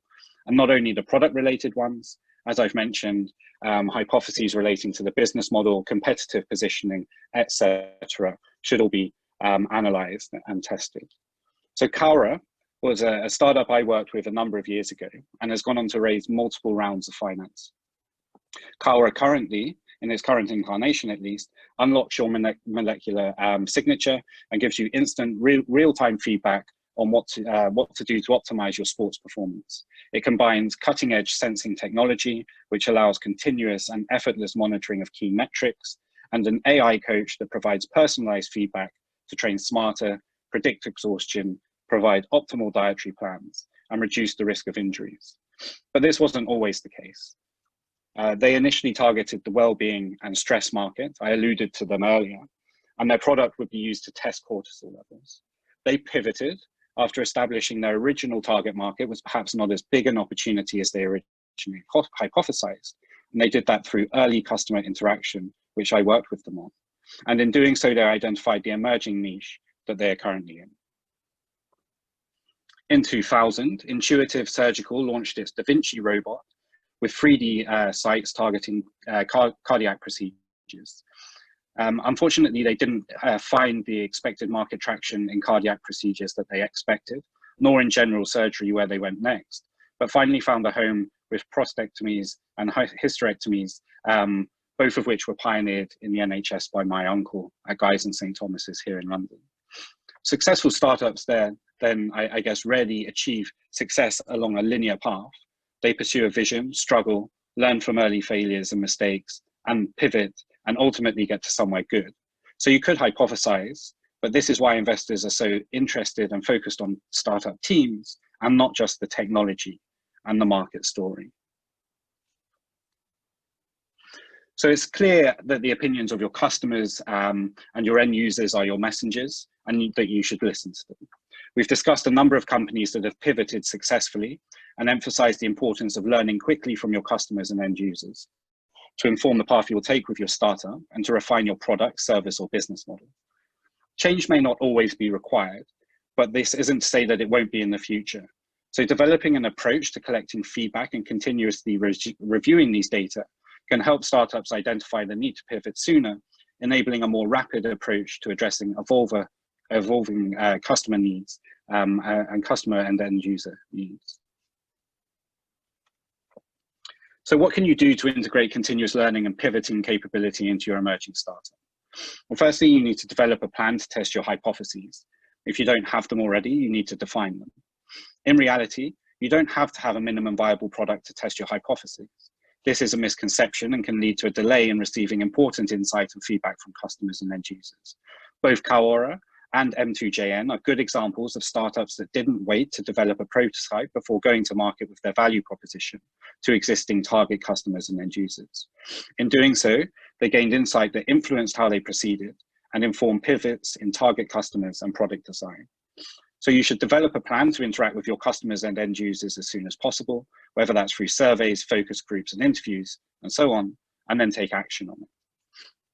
Secondly, these data should be collected continuously as you refine your initial value proposition and product design. Developing a repository of feedback, perhaps with positive and negative feedback separated, can facilitate the analyses of these data and inform venture development. So you also need to become really good at identifying the signal in the noise. And if there are consistent messages you're hearing from your end customers. Perhaps a specific theme or rhetoric is becoming more present as you can continue to conduct these feedback loops with end users and customers. Or external factors begin to lead to changes in demand or competition in your market. Identifying these trends early can position you favorably to expedite a pivot if one is required. And then finally, with the insight that startups rarely finish at the original destination they had in mind, it could be beneficial to begin thinking about how your startup may evolve sooner rather than later. So holding what's next working sessions once every couple of months could be a good way to consider how the startup may evolve, informed by feedback data and your own team's creative juices. So if a pivot is needed, you will need a plan to efficiently execute a pivot.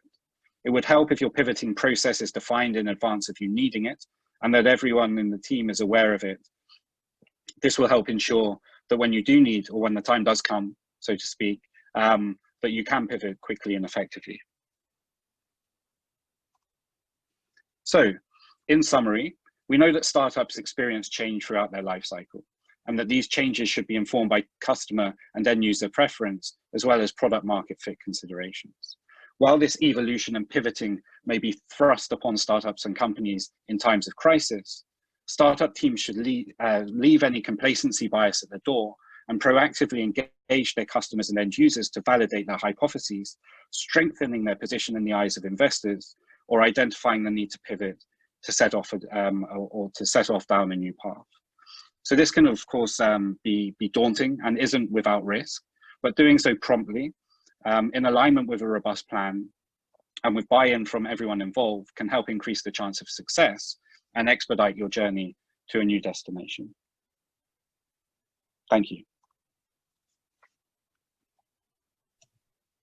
Okay, thank you very much, Rory, for your presentation. So next, we're going to announce the winner of today's event, both for the winner of Health Tech Challenge 2020 and also the winner of People's Choice. So we're going to take around, like, let's say 2 minutes break before we get everything ready. Thank you.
Okay, so ready to go now?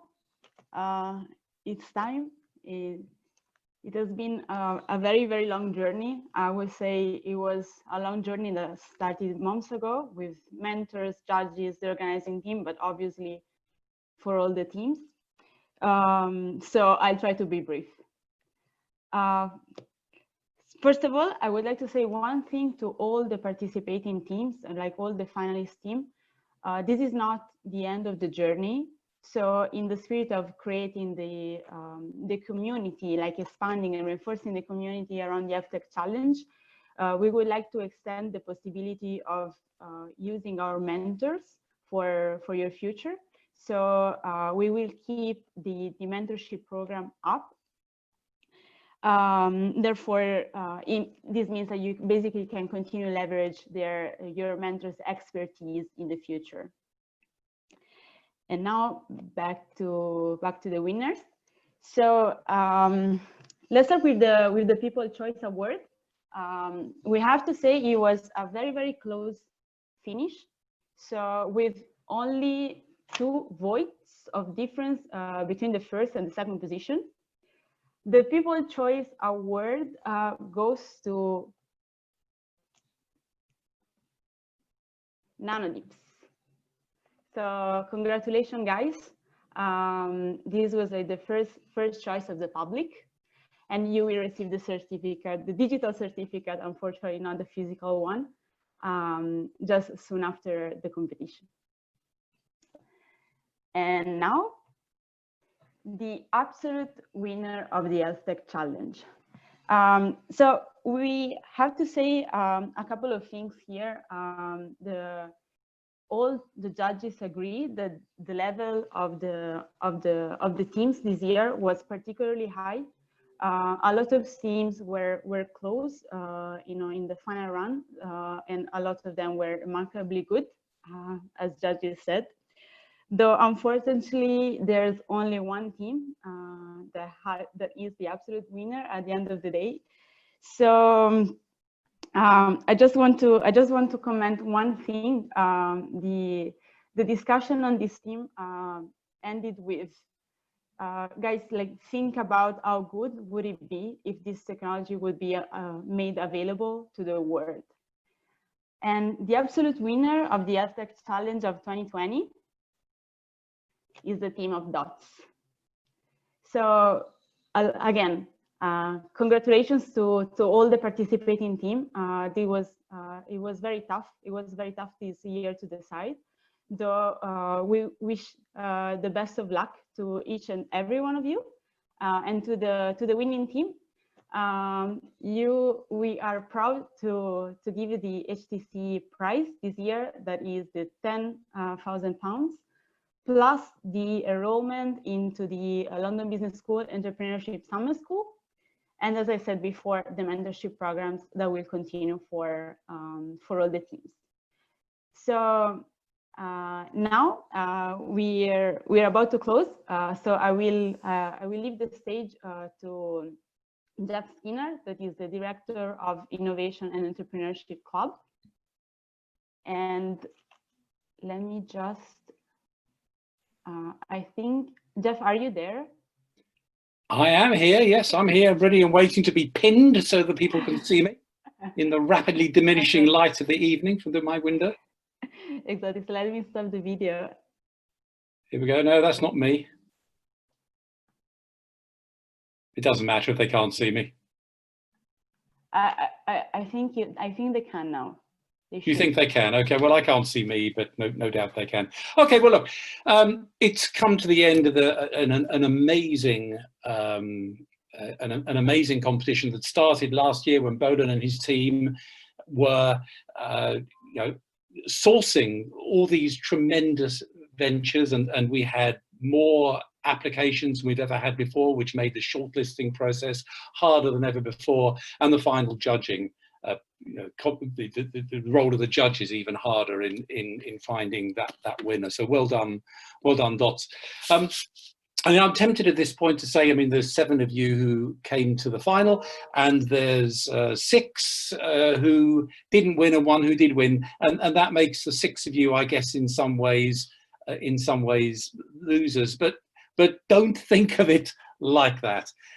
The the whole point of the Health Tech Challenge, ever since Rory and I and Crystal and others started it all those years ago, has been about learning. And what I hope for all the teams, even those that didn't get to the final 7, is that it has been a learning experience. That's what the school is all about. That's what the Healthcare Challenge is all about. Certainly that's what my own role as the head of the Institute of Innovation and Entrepreneurship is all about, creating learning experiences. And I have to say also, ladies and gentlemen, that the history of business plan competitions shows that it is very often not the ones who win who go on to be successful, and the other 6 of you have just as equal chance in your own way, if not greater, of becoming that, of proving us wrong and becoming that great organization of the future. Now, part of the prize is the Entrepreneurship Summer School, of which I happen to be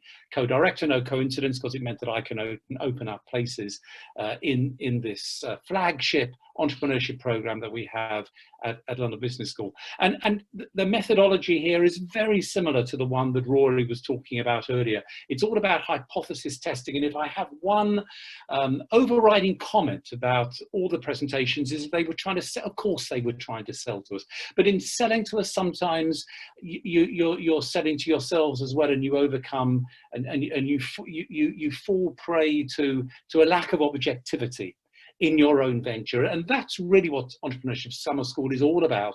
We're forcing you to take an objective view of your own organization, to collect that evidence, to create whatever minimum viable product it is that you need in order to test the product with customers, with investors.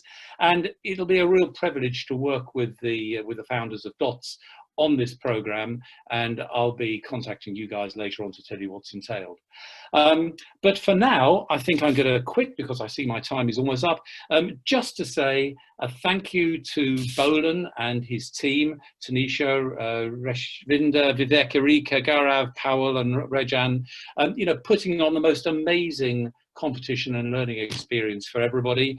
Thoroughly enjoyed working with you, and you've set a really high standard for the groups next year to beat. And of course to all the sponsors and supporters and those who've given time in mentoring, those who's given time in judging. None of this could happen without you, and it's marvelous to be building up this community of supporters around this hugely important area of healthcare. So with that, I'm going to hand back. I'm not quite sure is it to you, Erika, or is it to you, Bolan, to have a formal close on this competition?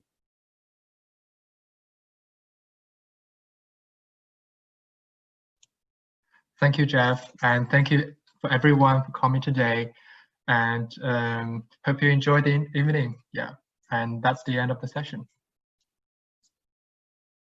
Perfect. Thanks, Bolan.